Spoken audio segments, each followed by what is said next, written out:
கர்த்தருடைய பரிசுத்த நாமம் மகிமைப்படுவதாக. இந்த 30வது நாளிலும்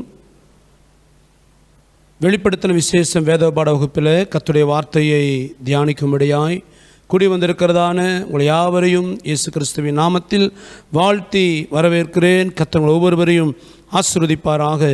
இந்த நாளிலும் கர்த்தருடைய ஆவியானவர் நம்மோடு பேசும்படியாய் நம் எல்லார் கண்களை மூடி ஒரு நிமிடம் பரிசுத்த ஆவியா நம்மோடு பேசும்படி நம்ம எல்லாரும் முகத்தை நோக்கி பார்ப்போமா? எல்லாரும் எங்களோடு பேசுங்கப்பான்னு கேட்போமா? ஹல்லேலூயா, ஹல்லேலூயா, ஹல்லேலூயா. ஸ்தோத்திரம் ஆண்டவரே, உம்மை நாங்கள் துதிக்கிறோம் துதிக்கிறோம் துதிக்கிறோம். எங்கள் அன்பின் பரலோகத்தின் நல்ல பிதாவே, ஆண்டவராம் இயேசு கிறிஸ்துவின் நாமத்திலே நாங்கள் ஜெபிக்கிறோம். ஆசீர்வாதமான இந்த நல்ல மாலை நேரத்தில் தகப்பனே, ஆண்டவரே, உம்முடைய வார்த்தைகளை தொடர்ந்து நாங்கள் தியானிக்கும்படியாய் உங்கள் சமூகத்திலே நாங்கள் கூடி வந்திருக்கிறோம். அப்பா, இந்த நாளில் நாங்கள் தியானிக்கிறதான நம்முடைய வார்த்தைகள் எங்கள் ஒவ்வொருவருக்கும் மிகுந்த பிரயோஜனமாக இருப்பதாக என்று ஜெபிக்கிறோம். இந்த சத்தத்தை கேட்கிற ஒவ்வொருடைய இருதயத்திலும் வருகை குறித்ததான வாஞ்சையும் எதிர்பார்ப்பும் அதிகரிப்பதாக என்று நாங்கள் ஜெபிக்கிறோம். அப்பா ஆண்டவரே, இந்த சத்தத்தை கேட்கிற ஒருவராகிலும் கைவிடப்படாதபடி தன் ரட்சிப்பின் வஸ்திரத்தை கடைசி நாள் வரை, கடைசி நேரம் வரை காத்துக்கொள்ள கர்த்தருடைய ஆவியான உதவி செய்யும். உம்முடைய கரங்களில் ஒப்புக் கொடுக்கிறோம். எங்களோடு பேசும். இயேசு கிறிஸ்துவின் நாமத்தில் ஜெபிக்கிறோம் நல்ல பிதாவே, ஆமேன். நம்ம உட்காருவோம். கர்த்தருடைய பரிசுத்த நாமம் மகிமைப்படுவதாக. இந்த நாளிலும் தொடர்ந்து நாம் வெளிப்படுத்தின விசேஷ வேத வகுப்பை நாம் தொடர்ந்து இந்த வகுப்பிலே வசனம் தியானிக்க போகிறோம். கடந்த நாளிலே நாம் கடைசியான 7 வாதைகள் என்கிற தலைப்பில் மகா உபத்திரவ காலம் என்கிற பகுதியை நாம் தொடங்கினோம். அதாவது 15ஆம் அதிகாரத்திலிருந்து 18ஆம் அதிகாரம் வரைக்கும் இருக்கிற பகுதிகளை நாம் மகா உபத்திரவ காலம் என்கிற தலைப்பிலே நாம் தியானிக்கிறோம். அதில் 15ஆம் அதிகாரத்தில் கடைசியாக வெளிப்பட போகிறதான 7 விதமான வாதைகளை குறித்து நாம் அதன் அறிமுகத்தை குறித்து அந்த 15ஆம் அதிகாரத்திலே நாம் தியானித்தோம். அப்படி நாம் தியானிக்கும் பொழுது அங்கு வருகிறதான பரிசுத்தவான்களின் கூட்டத்தையும் அவருடைய பாடல் சத்தத்தையும் பார்த்தோம். அவர்கள் யூத பரிசுத்தவான்கள் என்பதை குறித்தெல்லாம் நாம் தியானித்தோம். தொடர்ந்து நாம் 16ஆம் அதிகாரத்தில் கடைசி 7 வாதைகளை வெளிப்படுத்துகிற 7 தூதர்களின் காரியங்களை குறித்து அதில் நாம் தியானிக்கும் பொழுது அந்த 7 தூதர் கையில் 7 கோப கலசங்கள் உள்ளதாகவும் அந்த 7 கோப கலசங்களும் கர்த்தருடைய கடைசி நாட்கள் வெளிப்பட போகிற உபத்திரவ காலங்களிலே கடைசி நாட்களில் வெளிப்பட போகிற 7 விதமான கோபாக்கினின் அடையாளம் என்று பார்த்தோம். இந்த 7 கோபாக்கினைகளோடு கர்த்தருடைய கோபாக்கினை முடிவு வரப்போகிறது என்றும் அதன் முடிவிலே அந்தி கிறிஸ்துவின் ஆளுகை முடிகிறது என்று நாம் அதன் அறிமுகங்களை பார்த்தோம். தொடர்ந்து முதலாவது 3 கலசங்களை குறித்ததான காரியங்களை பார்த்தோம். இந்த 7 தூதர்களில் ஒவ்வொரு தூதர்களாக கோப கலசத்தை பூமியில் ஊற்றும் பொழுது என்ன சம்பவிக்கிறது, கர்த்தருடைய கோபாக்கினை எப்படி வெளிப்படுகிறது என்று சொல்லி நாம் முதல் 3 கோப கலசங்களை குறித்து பார்த்தோம். இந்த நாளிலே தொடர்ந்து அந்த கோப கலசங்களை குறித்து நாம் தொடர்ந்து தியானிக்க போகிறோம். இப்பொழுது 3 கோப கலசங்கள் ஊற்றப்படுகிறது. முதல் கோப கலசம் ஊற்றப்படும் பொழுது ஒரு கொடிய புண் உண்டாகிறது என்று பார்த்தோம். 2வது கோப கலசம் ஊற்றப்படும் பொழுது அது சமுத்திரத்தில் ஊற்றப்பட்டது என்றும் அது செத்தவனின் அந்த சமுத்திரத்தின் தண்ணீரெல்லாம் செத்தவனின் இரத்தத்தை போல் ஆனது என்றும் அதில் இருக்கிறதான எல்லா ஜீவ ஜந்துகளும் மரித்து போனது என்றும் அது நிமித்தம் உண்டாகிற நாற்றம், அது நிமித்தம் உண்டாகிறதான பாதிப்புகள் அவைகளுக்கு குறித்து நாம் பார்த்தோம். 3வது கோப கலசம் ஊற்றும் பொழுது ஜனங்கள் குடிக்கிற தண்ணீர்களாக இருக்கிற ஆறுகளிலும் நீரூற்றுகளிலும் அந்த கோப கலசம் ஊற்றப்பட்டதினால் அந்த தண்ணீரெல்லாம் இரத்தமாய் மாறிப்போனது. ஆகவே ஜனங்கள் குடிப்பதற்கு தண்ணி இல்லாத ஒரு காலகட்டத்தில் தள்ளப்படுகிறார்கள் என்று நாம் பார்த்தோம். அதாவது இந்த கடைசி 7 வாதைகள் என்று சொல்லும் பொழுது ஏற்கனவே இந்த உபத்திரவ காலத்தின் ஆரம்பத்திலிருந்தே கைவிடப்பட்ட ஜனங்கள் அநேக உபத்திரவங்களை சந்தித்து வருகிறார்கள். நாம் அந்த முத்திரை உடைக்கப்பட்டதிலிருந்தே நான் பார்க்கும் பொழுது ஒவ்வொரு காரியத்தை பார்த்தோம். அது எவ்வளவு ஆபத்தானது, ஜனங்கள் எவ்வளவு வேதனைப்படுகிறார்கள், தாங்க முடியாத தேவனுடைய கோபாக்கினை என்று பார்த்தோம். இப்போ இந்த கடைசி 7 வாதைக்குள் ஜனங்கள் நுழையும் பொழுது ஒரு மனக்கசப்போடு பயங்கரமான வேதனையின் நாட்களோடு தான் இந்த நாட்களுக்குள் பிரவேசிப்பார்கள். அப்படி வரும் பொழுது கொடிய புண்ணுண்டாகிறது. உச்ச தலையிலிருந்து உள்ள பாத வரைக்கும் ராத்திரி பகலாய் அவர்களுக்கு நிம்மதியை கொடுக்காத அளவுக்கு, ராத்திரி பகலாய் நிம்மதி இல்லாமல் தூக்கம் இல்லாமல் அவங்க வேதனைப்படுகிற அளவுக்கு அந்த கொடிய புண்ணானது உச்சந்தலையிலிருந்து உள்ள பாத வரைக்கும் வேதனை கொடுக்கும் என்று பார்த்தோம். அடுத்து அந்த காற்று துர்நாற்று வீசுகிறது, அது நிமித்தம் பாதிப்பு. சாதாரணமாக நாம் சுவாசிக்கிற காற்று சரியில்லை என்றால் ஆட்டோமேட்டிக்காக லங்ஸ் பாதிக்கப்பட்டுரும். நம்முடைய உள் உறுப்புகள் பாதிக்கப்பட ஆரம்பித்து விட்டால் எல்லா விதமான சுவாச கோளாறுகள், சுவாச சம்பந்தப்பட்டதான எல்லா தொற்று வியாதிகளும் ஆட்டோமேட்டிக்காக பரவ ஆரம்பிக்கும். சமீபத்தில் செய்தித்தாளில் போட்டிருந்தார்கள், இந்தியாவில் 4 1 மனிதன் சுத்தமில்லாத காற்றை சுவாசித்து கொண்டிருக்கிறான். அதே சமயம் ஏறக்குறைய 25 கோடிக்கு மேல் இருக்கிற ஜனங்களுடைய ஆயுசு நாட்கள் ஏறக்குறைய 8 ஆண்டுகள் சராசரி ஆயுசு நாட்கள் குறைந்து இருக்கிறது. இதுக்கு ஒரே காரணம் சுத்தமில்லாத மாசுபட்ட காற்று என்று ஒரு செய்தித்தாளர் கட்டுரை போட்டிருந்தார்கள். இப்பொழுதே காற்று மாசுபட்டு விட்டது, ஆனால் கோபாக்கிற நாட்களில் அது இன்னமும் மோசமாக இருக்கும். அடுத்து 3வது கோபகலசம் ஊற்றும் பொழுது குடிக்க தண்ணி இல்லாமல் முழு உலகத்திலும் பூமி எங்கும் இருக்கிற 6 நீரூற்றுகள் எல்லாம் இரத்தமாய் மாறிவிடுகிறது. ஏற்கனவே முத்திரைகள் உடைக்கப்படும் பொழுதே 1/3 மரம் செடி கொடிகள் எல்லாம் அழிந்து விட்டது. மழை கிடையாது, தண்ணீர் கிடையாது. இருக்கிற நீரூற்றுகளிலே 1/3 எட்டி போன்ற நட்சத்திரம் விழுந்து அது தண்ணீரான விஷமாய் மாறிவிட்டது. இதெல்லாம் முத்திரை உடைக்கப்படுவதுன்னு பார்த்தோம். ஆக ஏற்கனவே ஒரு பெரிய கொடிய தண்ணீர் பஞ்சத்துக்குள்ளத்தான் முழு உலகமும் தள்ளப்பட்டு இருக்கிறது. அப்படிப்பட்ட சூழ்நிலை இருக்கிற தண்ணீர் 3வது கோப கலசத்தினால் இரத்தமாய் மாறிவிட்டது. குடிக்கக்கூடாதபடிக்கு ஜனங்கள் பயங்கர வேதனைக்குள்ளாக, ஒரு பக்கம் வியாதி, சமாதானம் இல்லாத சூழ்நிலை, பஞ்சம், பூமி அதிர்ச்சிகள், மாறுபட்ட சூழ்நிலைகள், குடிக்க தண்ணி இல்லாத காரியம், இப்படி பலவிதமான கோபாக்கினைக்குள்ளாக ஜனங்கள் உபத்திரவப்பட்டு கொண்டிருக்கிறார்கள் என்று பார்த்தோம். தொடர்ந்து அடுத்து 4வது கோப கலசம் ஊற்றப்படுகிறது. வாசிங்க, வெளிப்படுத்தல் 16ஆம் அதிகாரம் 8, 9 வசனங்கள். 4ஆம் தூதன் தன் கலசத்தில் உள்ளதை சூரியன் மேல் ஊற்றினான். தீயினால் மனுஷரை தகிக்கும்படி அதற்கு அதிகாரம் கொடுக்கப்பட்டது. அப்பொழுது மனுஷர்கள் மிகுந்த உஷ்ணத்தினாலே தகிக்கப்பட்டு இந்த வாதைகளை செய்ய அதிகாரமுள்ள தேவனுடைய நாமத்தை தூஷித்தார்களே அல்லாமல் அவரை மகிமைப்படுத்த மனம் திரும்பவில்லை. 4வது தூதன் தன் கலசத்தில் உள்ள தேவனுடைய கோபத்தை அவன் எங்கு ஊற்றுகிறானாம்? சூரியன் மேலே ஊற்றுகிறான் என்று பார்க்கிறோம். அப்படி சூரியன் மேல் ஊற்றும் பொழுது அந்த சூரியனுடைய வெப்பம் அதிகரிக்கிறது. சூரியன் மேலே தேவ கோபாக்கன் இறங்கும் பொழுது சூரியனுடைய வெப்பத்தன்மை ஆட்டோமேட்டிக்காக அதிகரிக்க ஆரம்பிக்கிறது. அது எப்படி அதிகரிக்கிறதாம்? சாதாரண ஒரு வெப்பம் போல் அல்ல. இன்றைக்கி நீங்களும் நானும் குளிர்காலத்தில் ஒரு விதமான வெப்பத்துக்குள் இருக்கிறோம். வெயில் காலம் வரும் பொழுது வெப்பத்தன்மை சூரியனிலிருந்து அதிகமாகிறது. அப்படிப்பட்ட ஒரு வெப்பத்தன்மை அல்ல. இந்த சூரியனிலிருந்து வெளிப்படுகிற வெப்பம் எப்படி இருக்குதா மனுஷன் மேலே?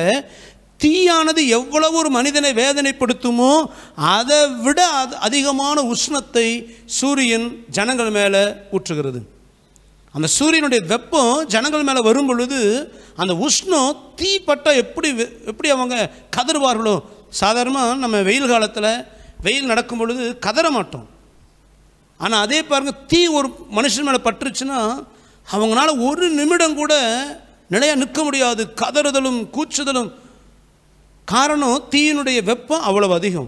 ஆக இந்த நாட்களில் மனுஷன் மேலே தீ படலை, சூரியனிலிருந்து வருகிற வெப்பமே தீ போல ஜனங்களை வேதனைப்படுத்த உஷ்ணத்தின் அதிகம்.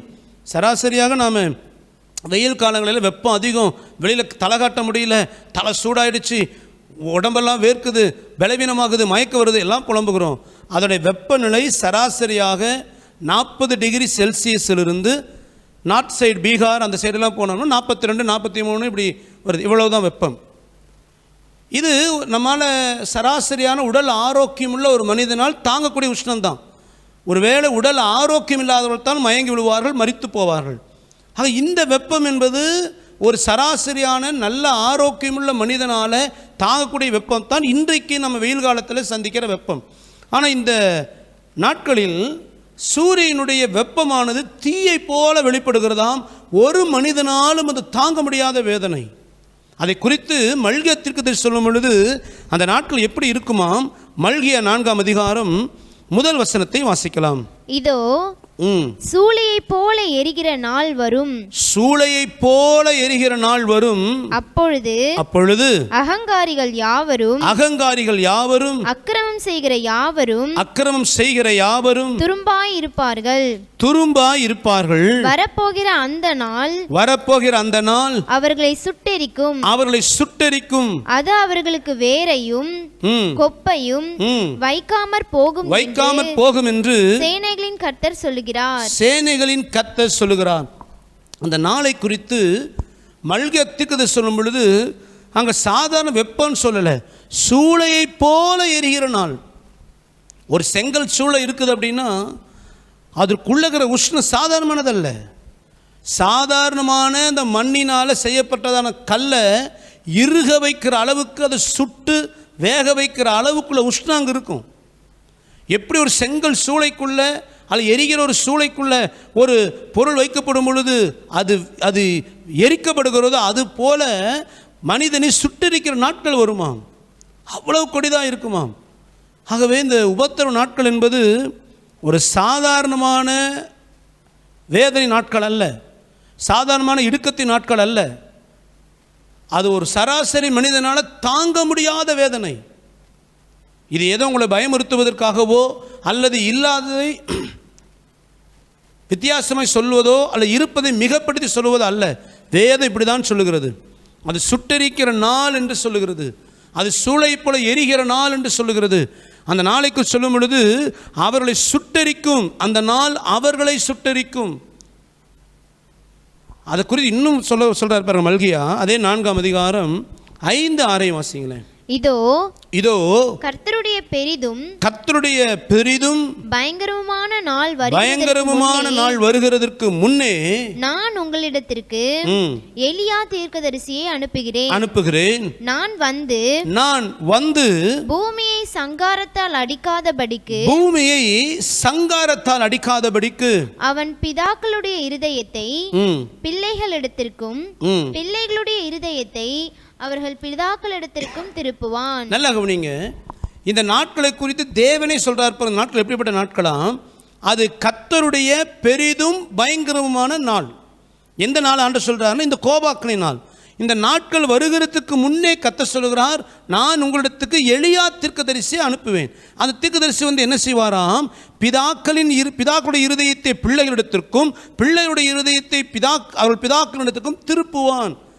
அப்போ இந்த எலியா வழிதவறி போயிருக்கிற ஜனங்களுக்குள்ளே ஊழியம் செய்து அவளுடைய இருதயத்தை அவன் திருப்புவான், கர்த்தர் கொண்டு வருவான். அது எலியாவின் ஊழியம் என்று கர்த்தர் சொல்லுகிறார். இந்த எலியாவின் ஊழியம் நல்ல கவனிங்க. எழுத்தின்படி எலியா ஏற்கனவே வாழ்ந்து அவர் உயிரோடு எடுத்துக்கொள்ளப்பட்டார். நாம் அவர் குறித்து 1 ராஜாக்கள் 17, 18, 19 அதிகாரங்களில் பார்க்கிறோம். இந்த மல்கியா தீர்க்கதரிசியின் காலத்துக்கு முன்னதாகவே எலியா பூமியிலே வாழ்ந்து அவர் மரிப்பதற்கு முன்னதாக தேவனால் உயிரோடு எடுத்துக்கொள்ளப்பட்டு விட்டார். அவருக்கு எலியாவுக்கு பிந்தின காலத்தில் வாழ்கிறவர் தான் மல்கியா. அப்போ மல்கியா காலத்தில் கர்த்தர் சொல்கிறார், நான் எலியா தீர்க்கதரிசியை அனுப்புவேன். அப்படியானால் எலியா மீண்டு வருவார் என்று வேதம் சொல்கிறது. இந்த எலியா எப்பொழுது வருவது குறித்து இங்கே மல்கியா சொல்கிறார் என்றால், இதுக்கு முன்பு நாம் வாசித்தோம். வெளிப்படுத்தல் 11ஆம் அதிகாரத்தில் 2 சாட்சிகள் வருவார்கள். அந்த 2 தீர்க்கதரிசிகள் தேவனால் அனுப்பப்படுகள் என்றும் அந்த 2 பேரில் ஒருவர் எலியாவாக இருப்பார் என்று சொல்ல பார்த்தோம். அப்போ கர்த்தர் சொல்லுகிறாரு, முந்தி நான் எலியாவை அனுப்புவேன். அந்த எலியா ஜனங்களிடத்தில் ஊழியத்தை செய்வார். அந்த எலியா எடுத்துக்கொள்ளப்பட்ட பின்பதாகத்தான் என்னுடைய பயங்கரமான கோபாக்கினால் வரும் என்று சொல்லுகிறார். அப்போ இந்த நம்ம தியானிக்கிற இந்த பகுதியில் இப்போ நம்ம 16ஆம் அதிகாரத்தில் கடைசி 7 வாரத்தில் தியானித்து கொண்டிருக்கிறோம். அப்போ 2 சாட்சிகள் ஏற்கனவே வந்துவிட்டு போயிட்டாங்க. அப்போ வந்துவிட்டு போனதுக்கப்புறம் நடக்கிற சம்பவம் தான் இந்த கோப கலசம். இதைத்தான் கர்த்தர் சொல்லுகிறார், அது பெரிதும் பயங்கரமான நாள். அந்த நாளில் என்ன நடக்குமா? கர்த்தர் சொல்றார் பாருங்க, 6ஆம் வசனத்தில், நான் வந்து பூமியை சங்காரத்தால் அடிக்காதபடிக்கு அவன் பிதாக்களுடைய இருதயத்தை திருப்புவான். அப்போ ஆண்டவர் சொல்கிறாரு, எலியா வந்து என்ன செய்வார்னா, அவனுடைய காலத்துக்கு பின்னதாக நான் பூமியை சங்காரத்தால் அடிப்பேன். அப்படி அடிக்கும் பொழுது ஒரு கூட்டம் தப்புவிக்கப்படும்படியாக இந்த எலியா முன்பு வந்து அவர்கள் மனம் திரும்பும்படி என்ற வார்த்தைகளை பிரசங்கிப்பான், எச்சரிப்பான். அவர்கள் மனம் திரும்பி இரத்த சாட்சிகளை மரிப்பார்கள். அதற்கு பின்பதாக வெளிப்படுகிற பயங்கரமான நாளில் நான் பூமியை சங்காரத்தால் அடிப்பேன். சங்காரம் என்றால் அது அழிவு, அது மரணத்தை உண்டாக்குவது. எகிப்து தேசத்தில் பார்வோன் ராஜா இஸ்ரவேல் ஜனம் அனுப்ப மாட்டேன் என்று அவன் கடினப்பட்டு கொண்டே இருந்தான். கர்த்தர் பலவிதமான வாதைகளை அனுமதித்தார். எகிப்து தேசத்தில் பார்வோன் ராஜா அவன் இருதயத்தில் ஒரு லகுவான காரியம் உண்டாகவே இல்லை. கடைசி கர்த்தர் என்ன செய்தார்? சங்காரத்தூதனை அனுப்பினார். அந்த சங்காரத்தூதன் என்ன செய்தான்? அந்த ஒரே ராத்திரியில் எகிப்து தேசம் முழுவதிலும் எகிப்தியரின் வீடுகளில், இன்னும் சொல்லப்போனால் ஆட்டுக்குட்டியின், அந்த பஸ்கா ஆட்டுக்குட்டியின் ரத்தம் பூசப்படாத வீடுகளில் இருக்கிறதான தலைச்சன் பிள்ளைகளில் எல்லா வீடுகளிலும், எந்தெந்த வீடுகளில் அந்த பஸ்காட்டு ரத்தம் இல்லையோ, பூசப்படலையோ, அந்த வீடுகளில் இருக்கிறதான தலைச்சன் பிள்ளைகளை ஒரே ராத்திரியில் அந்த சங்காரத்தூதன் கொன்று போட்டான். அதுபோல கர்த்தர் சொல்லுகிறார், பூமியை சங்காரத்தால் அடிப்பேன்.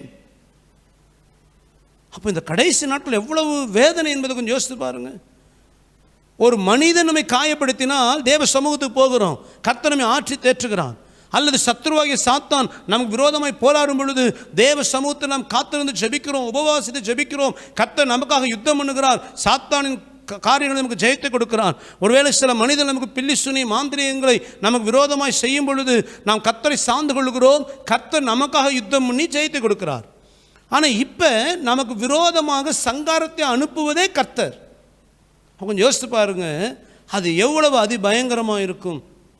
ஆகவே தான் சொல்லுகிறேன், இந்த நாட்கள் என்பது இது சாதாரணமாக ஒரு சூரியன் தகிக்குமாமே, சூரியன் நம்ம பார்க்காத சம்மர் சீசனாக தயவுசெய்து நினைத்துறாதீங்க.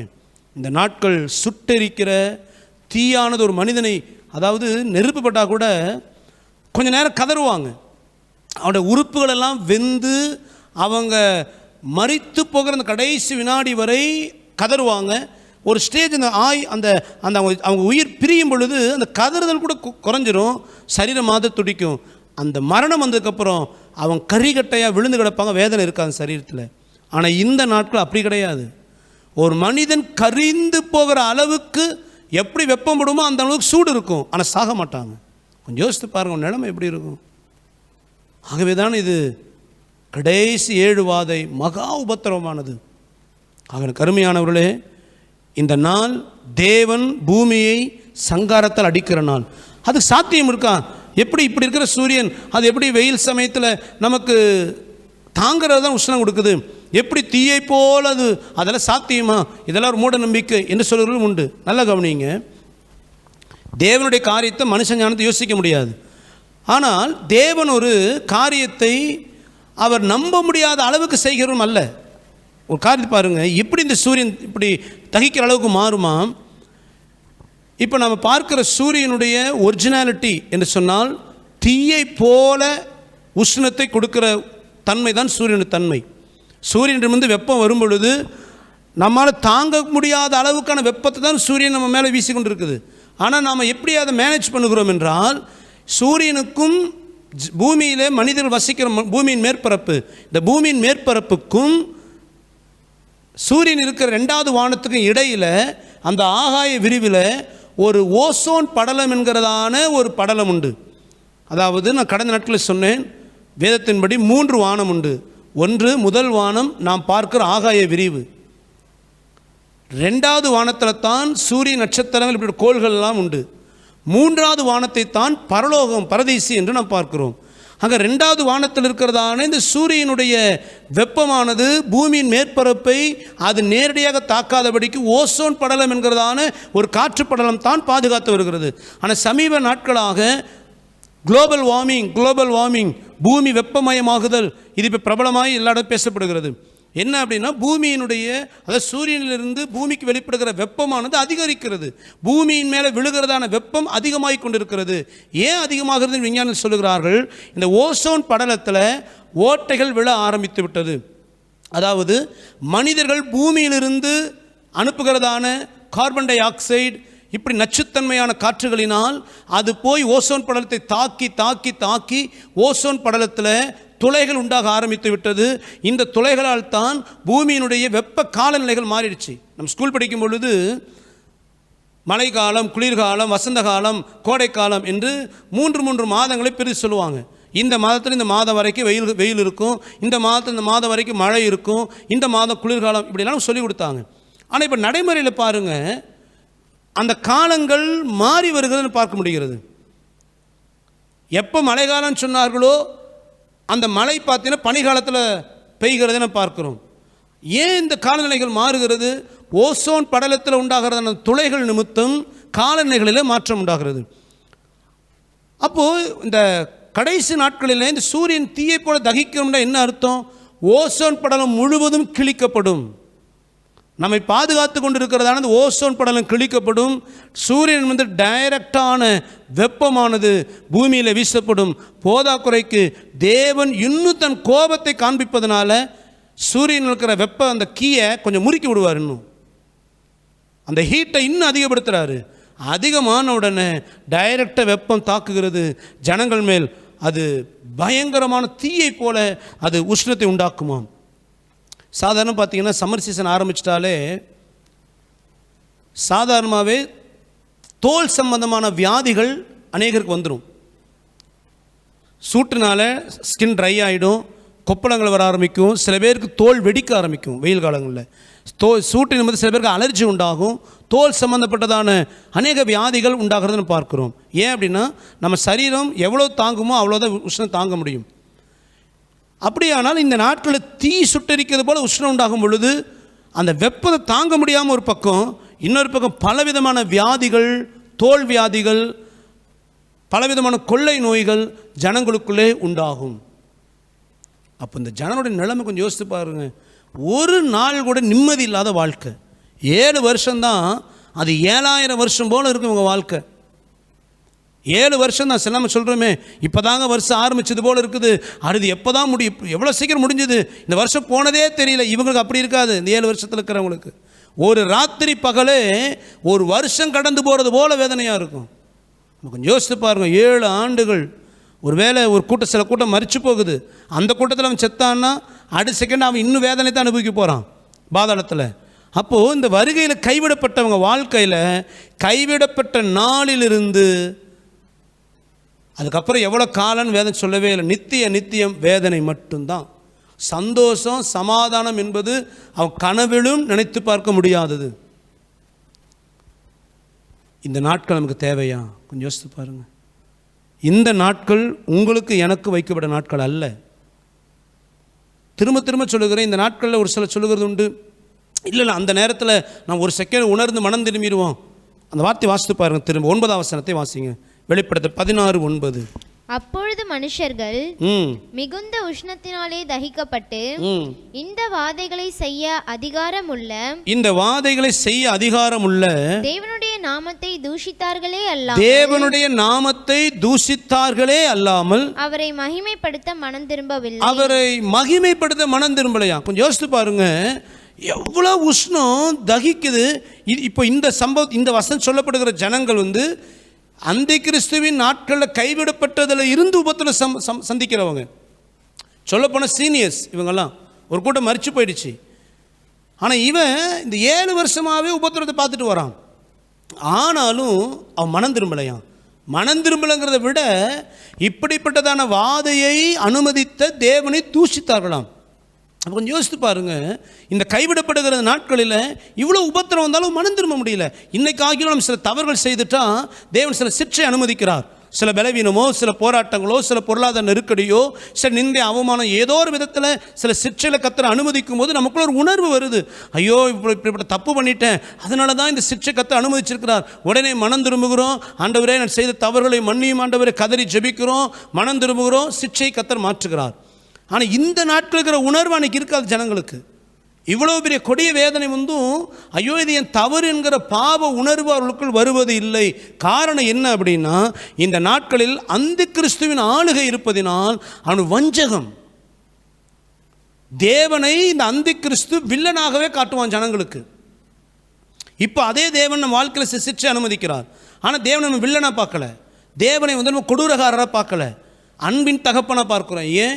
நமக்குள்ள இருக்கிற ஆவியான் உணர்த்துகிறார். தேவன் ஏன் திரும்ப அந்த வேதனைக்கு அனுமதிச்சிருக்கிறாரு?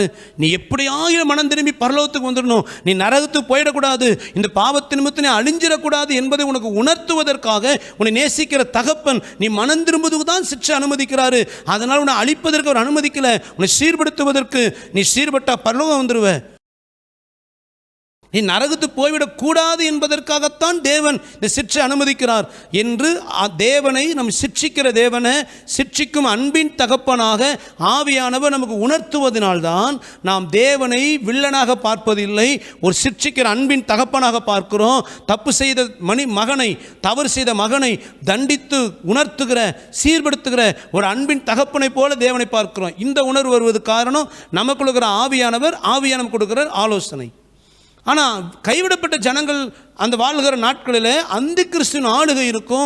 அந்த அந்தி கிறிஸ்துவோ ஜனங்கள் பார்த்தீங்களா, இவரை தேவன் நம்பினீங்களா, எவ்வளோ ஒரு முரட்டான ஆளாக இருக்கிறார் பார்த்தீங்களா, இப்படியா ஜனங்களை கடினமாக நடத்துவார், ஜனங்களை வேதனைப்படுத்துகிறவர்களாம் தெய்வமா என்று சொல்லி தேவனை வில்லனாக காட்டும் பொழுது ஜனங்கள் அந்தி கிறிஸ்துவோடு சேர்ந்து தேவனை தூஷிப்பார்கள். அதனால தான் அந்த மிருகத்தின் தலையில் தூஷணமான நாமங்கள் எழுதப்பட்டிருந்தது.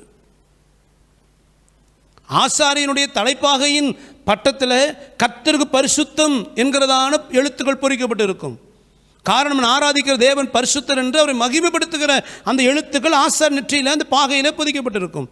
ஆனால் அந்தி கிறிஸ்துவின் தலையில் என்ன பொதிக்கப்பட்டிருக்குதாம்? தூஷணமான நாமங்கள். காரணம் என்ன? இவனுடைய வேலையே தேவனை தூஷிப்பது. இப்போ இவனுடைய வஞ்சகத்தில் விழுந்த ஜனங்கள் மனம் திரும்பல, கர்த்தரை தூஷித்து தூஷித்து தூஷித்து இன்னும் தங்கள் மேலே வருகிற கோபாக்கினையை அதிகப்படுத்துகிறார்கள். அப்படியானால் இந்த நாட்கள் எவ்வளோ கொடிதான நாட்கள் யோசித்து பாருங்கள். ஆகவே தான் ஒவ்வொரு நாளும் சொல்கிறேன், தயவு செய்து உங்களை பயமுறுத்த சொல்லலை, ஆனால் கண்டிப்பாக சொல்ல வேண்டிய, எச்சரிப்பாக சொல்ல வேண்டிய வார்த்தையை சொல்லாமல் போனால் அது தவறாய் போயிடும். ஆகவே தான் சொல்லுங்க, தயவு செய்து மனம் திரும்புங்க. இந்த நாட்கள் நமக்கு தேவன் கொடுத்த கிருபையின் நாட்கள். எவ்வளவோ நீ தவறு செய்தீங்க தான், எத்தனையோ தர சத்தியம் கட்டி நீங்கள் மனம் திரும்பாமல் துணிகரமாக பாவம் செய்தீங்க. ஆனாலும் உங்களுக்கு மரணம் வராமல் இருப்பது கர்த்தருடைய கிருபை. ஏன் இந்த ஒரு நாளும் சேர்த்து கொடுத்துருக்காரு தெரியுங்களா? ஏன் இந்த ஒரு நாளும் சேர்த்து கொடுத்துருக்கிறாரு? இன்னைக்காக நீ மனம் திரும்பிட்டீன்னா உன் வாழ்க்கை நித்திய ஜீவனுக்கு ஆயத்தமாகிவிடும். உங்கள் மேலே வச்ச கிருபை தான். ஆகவே இதுவரைக்கும் ஓடின ஓட்டங்கள் போதும். ஒருவேளை கர்த்தர் பிரியமில்லாத காரியங்களுக்குள்ள இருந்தால் மனம் திரும்புங்க. இந்த கோபாக்கினைக்கு தப்பித்துக் கொள்ளுவோம், வருகைக்கு ஆயத்தமாவோம். கர்த்தர் நம்மை ஆஸ்வதிப்பார். அல்லேலூயா. ஆக 4வது கோப கலசம் சூரியன் மேல் ஊற்றப்படுகிறது. சூரியன் வெப்பம் அதிகரித்து தீயை போல ஜனங்களை தகிக்கிறது. அடுத்தது 5வது கோப கலசம் 16ஆம் அதிகாரம் 10-11 வசனங்கள். ஐந்தாம் தூதன் தன் கலசத்தில் உள்ளதை மிருகத்தினுடைய சிங்காசனத்தின் மேல் ஊற்றினான். அப்பொழுது அதன் ராஜ்யம் இருளடைந்தது. அவர்கள் வருத்தத்தினாலே தங்கள் நாவுகளை கடித்துக்கொண்டு தங்கள் வருத்தங்களாலும் தங்கள் புண்களாலும் பரலோகத்தின் தேவனை தூஷித்தார்களே அல்லாமல் தங்கள் கிரியைகளை விட்டு மனம் திரும்பவில்லை. அடுத்தது 5வது தூதன் தன் கோப கலசத்தை ஊற்றுகிறான். இப்ப எங்க ஊற்றுகிறான் என்றால் மிருகத்தினுடைய சிங்காசனத்தின் மேல் ஊற்றுகிறான். இங்கு சொல்லப்படுகிற மிருகம் யார்? அந்தி கிறிஸ்து. அந்தி கிறிஸ்துவின் சிங்காசனத்தின் மேலே இந்த தூதன் தன் தேவனுடைய கோபத்தை ஊற்றுகிறான். இப்போ தேவனுடைய கோபம் எங்கே வெளிப்படுகிறது? அந்தி கிறிஸ்துவின் மேலும் அந்தி கிறிஸ்துவின் ஆளுகையின் மேலும் தேவ கோபம் வெளிப்படுகிறது. ஏனென்றால் இதுவரைக்கும் கர்த்தர் ஜனங்களை வேதனைப்படுத்துகிறார், தன் கோபாக்கனை காண்பிக்கிறார். இப்போ கடைசியாக இந்த நாட்களில் அந்தி கிறிஸ்துவின் ஆளுகைக்கும் அவனுக்கு ஒரு முடிவு உண்டாக்க போகிறார். இப்போ கர்த்தருடைய கோபம் யார் மேலே வெளிப்படுது? அந்தி கிறிஸ்துவின் மேலையும் அவனுடைய ராஜ்யத்தின் மேலையும் தேவ கோபம் வெளிப்படுகிறது. இப்போ அந்த கோபகலசத்தை ஊற்றின உடனேயே அவன் சிங்காசனம் இருளடைந்ததாம். அந்த வசனம் அழகாக சொல்லுது பாருங்க. அப்பொழுது அவன் சிங்காசனம் ஊற்றும் பொழுது அவன் ராஜ்யம் இருளடைந்தது. அவர்கள் வருத்தத்தினாலே தங்கள் நாவுகளை கடித்து கொண்டார்கள். அவன் ராஜ இருளடைந்தது என்றால் 2 விதமான காரியம் சம்பவிக்கிறது. ஒன்று, எழுத்தின்படியான காரிருள் உண்டாகிறது. எழுத்தின்படி பூமியின் மேலே ஒரு பெரிய ஒரு காரிருள். இந்த காரிருள் எப்படி இருக்கும் அப்படின்னா, வாசிங்க யாத்திராகமம் 10ஆம் அதிகாரம் 21, 22 வாசிக்கலாம். அப்பொழுது கர்த்தர் மோசேயை நோக்கி, தடவிக்கொண்டிருக்கத்தக்கதான இருள் எகிப்து தேசத்தின் மேல் உண்டாகும்படிக்கு உன் கையை வானத்துக்கு நேராக நீட்டு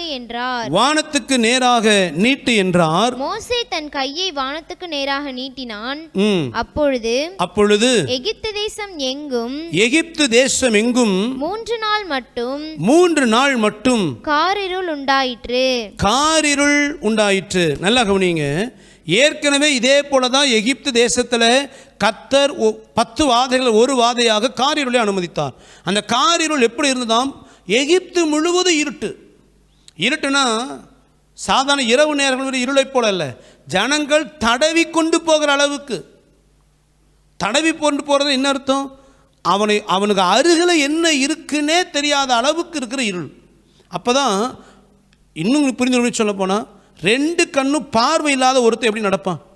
2 கண்ணும் பார்வை இல்லை அப்படின்னா அவனை பொறுத்தவரை 100% அவனை சுற்றி இருள். அடுத்த பக்கத்தில் ஒரு அரை அடி பக்கத்தில் என்ன இருக்குன்னு அவனுக்கு தெரியாது. 2 கரங்களையும் முன்பு வச்சு தடவிக்கிட்டே நடப்பாங்க. அப்படிப்பட்டதான ஒரு இருள் எகிப்து தேசத்தில் வந்தது. அதே போல் ஒரு இருள் இந்த கடைசி நாட்களில் 5வது கோபகலசம் ஊற்றும் பொழுது பூமியில் வருமாம். கொஞ்சம் யோசித்து பாருங்க. நான் திரும்ப சொல்லுன்னு நினைக்காதீங்க. ஏற்கனவே பல வாதை, புண்ணு, பசி, பட்டினி, குடிக்க தண்ணி இல்லை, சூரியனுடைய வெப்பம், உஷ்ணம், தோல் வியாதி, இப்படி பலவிதமான வியாதியில் இவன் வேதனைப்படும் பொழுது இப்போ என்ன உண்டாச்சோ? பெரிய காரிருள்னு என்ன அர்த்தம்? உக்காந்த இடத்த விட்டு எழும்பி எங்கேயும் போக முடியாது. அவன் நிலைமை கொஞ்சம் யோசித்து பாருங்க. எந்த அளவுக்கு ஒரு வேதனை. இது நடக்குமா? எகிப்து தேசத்தில் நடந்தது. இப்படி நடக்கும், கடைசி நாட்கள் இது நடக்கும் என்பதை யோவேல் தீர்க்கதரிசி கர்த்தர் சொல்றார் பாருங்க. யோவேல் 2ஆம் அதிகாரம் 1-2 வசனத்தை வாசிங்க. சீயோனிலே எக்காலம் ஊதுங்கள், என் பரிசுத்த பர்வதத்திலே எச்சரிப்பின் சத்தமிடுங்கள். தேசத்தின் குடிகள் எல்லாம் தத்தளிக்க கடவர்கள். ஏனெனில் கர்த்தருடைய நாள் வருகிறது, அது சமீபமாய் இருக்கிறது. அது இருளும் அந்தகாரமுமான நாள், அது மப்பும் மந்தாரமுமான நாள். விடியற்கால வெளுப்பு பர்வதங்களின் மேல் பரவுகிறது போல ஏராளமான பலத்த ஒரு ஜாதி. இந்த இடத்துல கர்த்தருடைய நாள் வருகிறது, அது பயங்கரமான நாள். அந்த நாள் எப்படி இருக்குமோ? இருளும் அந்தகாரமான நாள், மப்பும் மந்தாரமுமான நாள். ஆக ஒரு அந்தகாரமான நாட்கள் பூமியில் வரப்போகிறது. இதை குறித்து ஆண்டவர் இயேசு சொல்றார் பாருங்க, எச்சரிப்பாய். மார்க் 13ஆம் அதிகாரம் 23-24. நீங்களோ எச்சரிக்கையாயிருங்கள், இதோ எல்லாவற்றையும் முன்னதாக உங்களுக்கு அறிவித்திருக்கிறேன். அந்நாட்களிலே அந்த உபத்திரவத்திற்கு பின்பு சூரியன் அந்தகாரப்படும், சந்திரன் ஒளியை கொடாதிருக்கும். நல்ல கவனிங்க. ஆண்டவர் சொல்றாரு, அந்த நாட்களில் சூரியன் அந்தகாரப்படும், சந்திரன் ஒளியை கொடாதிருக்கும். இது 2 தான் பூமிக்கு வெளிச்சத்தை கொடுக்குது. சூரியன் வெளிச்சத்தை கொடுக்குது. சூரியனிலிருந்து பகலெல்லாம் வெளிச்சத்தை வாங்குகிற சந்திரன் நைட்டு ரிஃப்ளெக்ட் பண்ணுது. இதுதான் நடக்கிறது. இப்போ சூரியன் அந்தகாரம் ஆயிடுது, சந்திரன் வெளிச்சத்தை கொடுக்கல. அப்படி என்ன அர்த்தம்? பகல் இரவு எல்லாமே ஒன்று போல இருளாக இருக்கும். அந்த இருள் சாதாரண இருள் அல்ல, தடவி கொண்டு போகிற அளவுக்கு இருள். அப்போ எழுத்தின்படியாக ஒரு இருள் அந்தகாரம் பூமியை மூடும். அப்போ அந்தி கிறிஸ்துவும் அவனோடு இருக்கிற ஜனங்களும் இந்த இருளினாலே இன்னும் கர்த்தரால் பாதிக்கப்படுவார்கள். அதாவது வேதனை 2 பகுதி உண்டு. ஒன்று பார்த்தீங்கன்னா சரீரத்தில் உண்டாகிற வேதனை, இன்னொன்று சைக்கலாஜிக்கலாக மனநிலையில் உண்டாகிற வேதனை. சரீரத்தில் புண்ணு வருது, காயம், வியாதிகள், இதெல்லாம் சரீர வியாதி. இன்னொன்று சைக்கலாஜிக்கலாக இவங்க மன அழுத்தம், மனவேதனை. சில நேரங்களில் பார்த்தீங்கன்னா இப்போ இந்த கொரோனா நாட்களில் அநேக டாக்டர்ஸ் சொல்கிற காரியம், இந்த கொள்ளை நோயை பற்றி தான் ஒரு அவேர்னஸ் கொடுப்பது மாத்திரமல்ல, சைக்கலாஜிக்கலாக ஜனங்களுக்கு சில விதமான காரியங்களை சொல்லிக் கொடுக்க வேண்டும் ஏனென்றால் ஜனங்கள் மன ரீதியாக அநேக விதமான பலவீனப்படுவார்கள், பாதிக்கப்படுவார்கள் என்று டாக்டர் சொல்கிறாங்க. ஒரே ஒரு கொள்ளை நோய் மனதளவிலே ஜனங்களை பாதிக்கும் என்றால் இவங்க நிலைமை கொஞ்சம் யோசித்து பாருங்க. வேதனைக்கு மேலே வேதனை, சமாதானமற்ற நாட்கள். இப்போ போத குறைக்கு பூமியெல்லாம் காரிருளாகும் பொழுது இவங்க மனநிலை எவ்வளவு பாதிக்கப்பட்டிருக்கும். சரீர வேதனையோடு சேர்ந்து ஒரு பைத்தியம் பிடித்த நிலைமைக்கு தள்ளப்படுவாங்க. சைக்கலாஜிக்கலாக இவங்க பாதிக்கப்படுவாங்க. இன்றைக்கி ஒரு வேளை சைக்கலாஜிக்கலாக பாதிக்கப்பட்டால் ஒரு சைக்காட்ரிக் டாக்டரை பார்க்கலாம். அன்றைக்கி அவரே அப்படி தான் இருப்பார். ஒருவேளை கைவிடப்பட்ட அந்த டாக்டர் அவரே அந்த நிலைமையில் இருப்பார். அப்போ இந்த நாட்கள் ஒரு கொடிய நாட்கள், வேதனை நாட்கள். இப்போ எழுத்தின்படியாகவே ஒரு பயங்கர காரிருள் உண்டாகும். ரெண்டாவது, இந்த இருள் எதை குறிக்கிறது என்றால் அந்தி கிறிஸ்துவின் ஆளுகைக்கு கர்த்தர் ஒரு முடிவு உண்டாக போகிறார். அதுதான் சிங்காசனத்தின் மேலே ஊற்றப்பட்டது. அவன் சிங்காசனம் என்று சொல்லும் பொழுது ஆளுகை. இந்த 7 ஆண்டுகள் அவன் என்ன சொல்லுகிறான்? நான் தான் இந்த முழு உலகத்திற்கும் மேசியா, என்னால் தான் ஜனங்களை விடுதலையாக்க முடியும். நீங்கள் இதுவரைக்கும் நம்பியிருந்த உங்கள் தேவன்லாம் பார்த்தீங்களா? உங்களை எப்படி கைவிட்டார், உங்களை வேதனைப்பட. அவர் தேவன் கிடையாது, நான் தான் மேசியா என்று தன்னை காண்பித்து கொண்டிருந்தான். இப்போ இவனுக்கு அடி விழுது. இவ்வளோ நேரம் இவனுக்கு அடி விழலை. இந்த 7 ஆண்டுகளில் இந்த 5வது கோபகலசம் வரைக்கும் அந்தி கிறிஸ்துவுக்கு ஒரு வேதனை இல்லை. ஜனங்கள் தான் தேவ கோபாக்கள் இருக்கிறார்கள். வேதனைப்படுகிற ஜனங்களை இவன் ஏமாற்றி கொண்டிருக்கிறான் வஞ்சகத்தினால். இப்போ இவனுக்கு அடி விழுது. இவனு இந்த காரிருளினால் பாதிக்கப்படுகிறான். இப்போ ஏன் ஆண்டவர் இந்த சிங்காசனத்தில் ஊற்றுகிறார் என்றால் இதோடு இவன் ராஜ்யத்துக்கு கர்த்தர் முடிவை உண்டாக்க போகிறார். இந்த 7 வாதைகள் முடியும் பொழுது ராஜாதி ராஜாவாக ஆண்டவர் இயேசு கிறிஸ்து அவர் பகிரங்கமாய் பூமியில் இறங்கி வருவார். எருசலேமில் இருக்கிற ஒலிவ மலையின் மீது கர்த்தருடைய பாதங்கள் படும். எப்படி 2000 வருஷங்களுக்கு முன்பதாக ஒரு மனிதனாக இந்த பூமிக்கு இறங்கி வந்தாரோ, ஆவியாயிருக்கிற உருவமற்ற தேவன் எப்படி ஒரு சரீரத்தில் இந்த பூமியில் இறங்கி வந்தாரோ, அதே போல அதே சரீரத்தில் இப்பொழுது ராஜாதி ராஜாவாக இயேசு இறங்கி வருவார். அதை குறித்து நம்ம பின்பு பார்க்க போகிறோம். அதனால தான் அவர் குத்தின கண்களெல்லாம் அவர் பார்த்து புலம்புமா, ஐயோ இவர்தானே எங்கள் மூதாதையர்கள்லாம் இவரை சிலுவையில் அறைந்தார்கள், ஐயோ இவரல்லவா மேசியா புலம்புவார்கள். ஆக இயேசு ஒலிவமலையில் இறங்குவார். அப்படி இறங்கி வரும் பொழுது இந்த அந்தி கிறிஸ்துவும் அவனோடு இருக்கிற தேசங்களின் இராணுவங்களும் ஒன்று கூடி இயேசுவோடு யுத்தம் பண்ண வரும் பொழுது ஆண்டவராக இயேசு கிறிஸ்து இந்த அந்தி கிறிஸ்துவை அவர் முறியடித்து அவனையும் அவனுக்கு சப்போர்ட்டிவாக இருக்கிற கள்ள தீர்க்கதரிசியும் கர்த்தர் அக்னி நரகத்தில் தள்ளுவார், நரக கடலில் தள்ளுவார். தள்ளப்பட்டு அவனோடு இருக்கிறதான இராணுவங்கள் எல்லாம் தேவன் சங்கரித்து போடுவார். இந்த அந்தி கிறிஸ்துவின் ஆளுகை முடியும் பொழுது ராஜாதி ராஜாவாக கர்த்தாதி கர்த்தராக இயேசு கிறிஸ்து 1000 வருஷம் இந்த பூமியை அவர் ஆட்சி செய்வார்.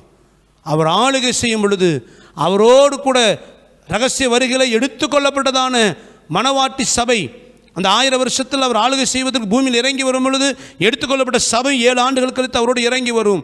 ஆண்டவர் இயேசு ராஜாதி ராஜாவாக தன் மணவாட்டி சபையோடு சேர்ந்து கொண்டு இந்த பூமியை 1000 வருஷம் ஒரு ஆளுகை செய்ய போகிறார். இப்போ நம்ம நிதானித்து பார்க்கணும். 1000 வருஷம் ஆளுகை செய்ய இயேசு இறங்கி வர போகிறாரு. இறங்கி வரும் பொழுது 2 கூட்டம் இருக்குது. ஒரு கூட்டம் அவரோடு இறங்கி வந்த மணவாட்டி சபை, ஏற்கனவே எடுத்துக்கொள்ளப்பட்டு 7 வருஷம் அவரோடு மகிழ்ச்சியாக இருந்து இப்போ 1000 வருஷத்துக்கு ஆளுகை செய்வதற்கு அவரோடு இறங்கி வருது எங்கள் பூமிக்கு. இன்னொரு கூட்டம் அந்தி கிறிஸ்துவோடு சேர்ந்து கொண்டு, கைவிடப்பட்ட இந்த கூட்டம் அந்தி கிறிஸ்துவோடு சேர்ந்து கொண்டு இயேசுக்கு எதிராக யுத்தம் பண்ண வருது. இந்த 2 கூட்டத்தில் நம்ம எங்கே இருக்க போகிறோம் கொஞ்சம் யோசித்து பாருங்கள். வருகைக்கு நம்ம ஆயத்தமாக இருந்து இந்த அந்தி கிறிஸ்துவின் நாட்களுக்கு முன்னதாக வெளிப்படுகிற இயேசுவின் ரகசிய வருகைகளை எடுத்துக்கொள்ளப்பட்டுட்டோம் அப்படின்னா 7 ஆண்டுகள் உபத்திரவ காலங்கள் முடிந்து நாம் இயேசுவோடு கூட பரலோகத்தில் இறங்கி வருவோம். இறங்கி வந்து 1000 வருஷம் பூமியை இயேசுவோடு ஆளுகை செய்வோம். ஒருவேளை வருகையில் கைவிடப்பட்டால் 7 ஆண்டுகள் உபத்திரவங்களை சந்தித்து அதன் முடிவில் இந்த அந்தி கிறிஸ்துவின் வஞ்சகத்தினால இயேசு எதிர்த்து யுத்தம் பண்ண போவோம். நம்ம எப்படி இருப்போம் கொஞ்சம் யோசித்து பாருங்கள். எந்த கூட்டத்தில் நம்ம இருக்க போகிறோம்? எனக்கு அருமையானவர்களே, இந்த நாட்கள் கர்த்தர் கிருபையாய் கொடுத்த நாட்கள். 1000 வருஷம் அவரோடு ஆளுகை செய்ய போகிற மனவாட்டிகளாக இறங்கி வரப்போகிறோமா, அல்லது அந்தி கிறிஸ்துவோடு நியாயம் தீர்க்கப்பட போகிறோமா? நிதானித்து நம்மை ஆயத்தப்படுத்திக் கொள்ளுவோம். வருகைக்கு ஆயத்தமாகிக் கொள்ளுவோம். இயேசு நம்ம அழைத்து போக சீக்கிரம் வரப்போகிறார். அல்லேலூயா.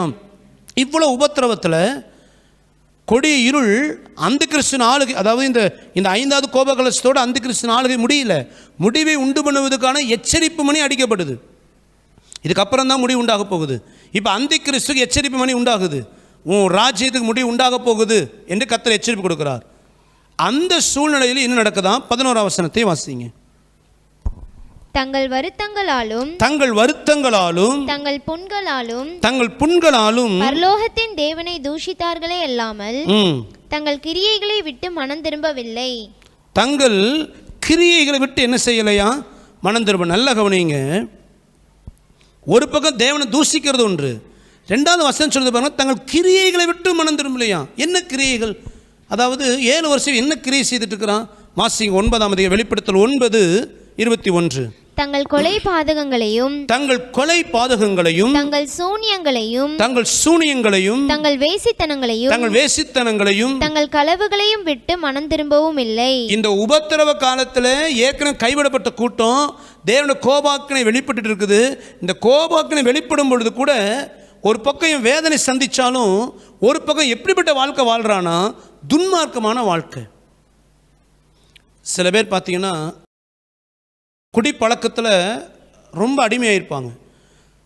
குடிச்சு உடம்பெல்லாம் பார்த்தீங்கன்னா உள்ளுறுப்பெல்லாம் அரிச்சு போய் பயங்கர பலவீனமாக இருப்பாங்க.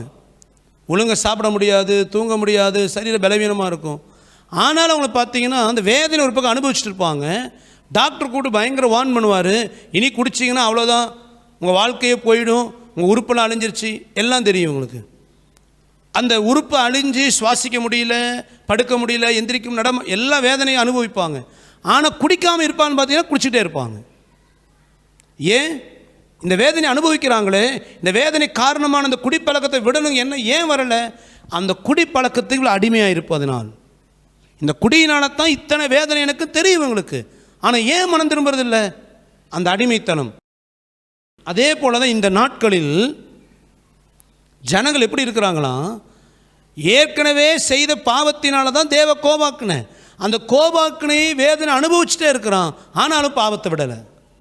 என்ன கிரியை செய்தார்களாம்? கொலை, பேசித்தனம், களவு, பில்லிசுனியம், மாந்திரியங்கள். பில்லிசுனியம் மாந்திரி எதுக்காக பண்ணுவாங்க? ஒருத்தரை கெடுக்கிறதுக்காக. ஒருத்தனை கெடுக்கிறதுக்கு, அவனை அழிக்கிறதுக்கு, துரோகம் பண்ணுறதுக்கு, அது சரித்து கெடுக்கிற வேசித்தனம், களவு, கொலை, கொள்ளை எல்லாம் அருவருப்பை செய்தாங்களாம். இப்போது கடைசி வாதைகள் உண்டாகிறது. கர்த்தருடைய கோபாக்கினை இவ்வளோ வெளிப்பட்டு கூட இவன் தேவனை தூஷித்தான், மாத்திரமல்ல கிரியைகளை விட்டு மனம் திரும்பலை.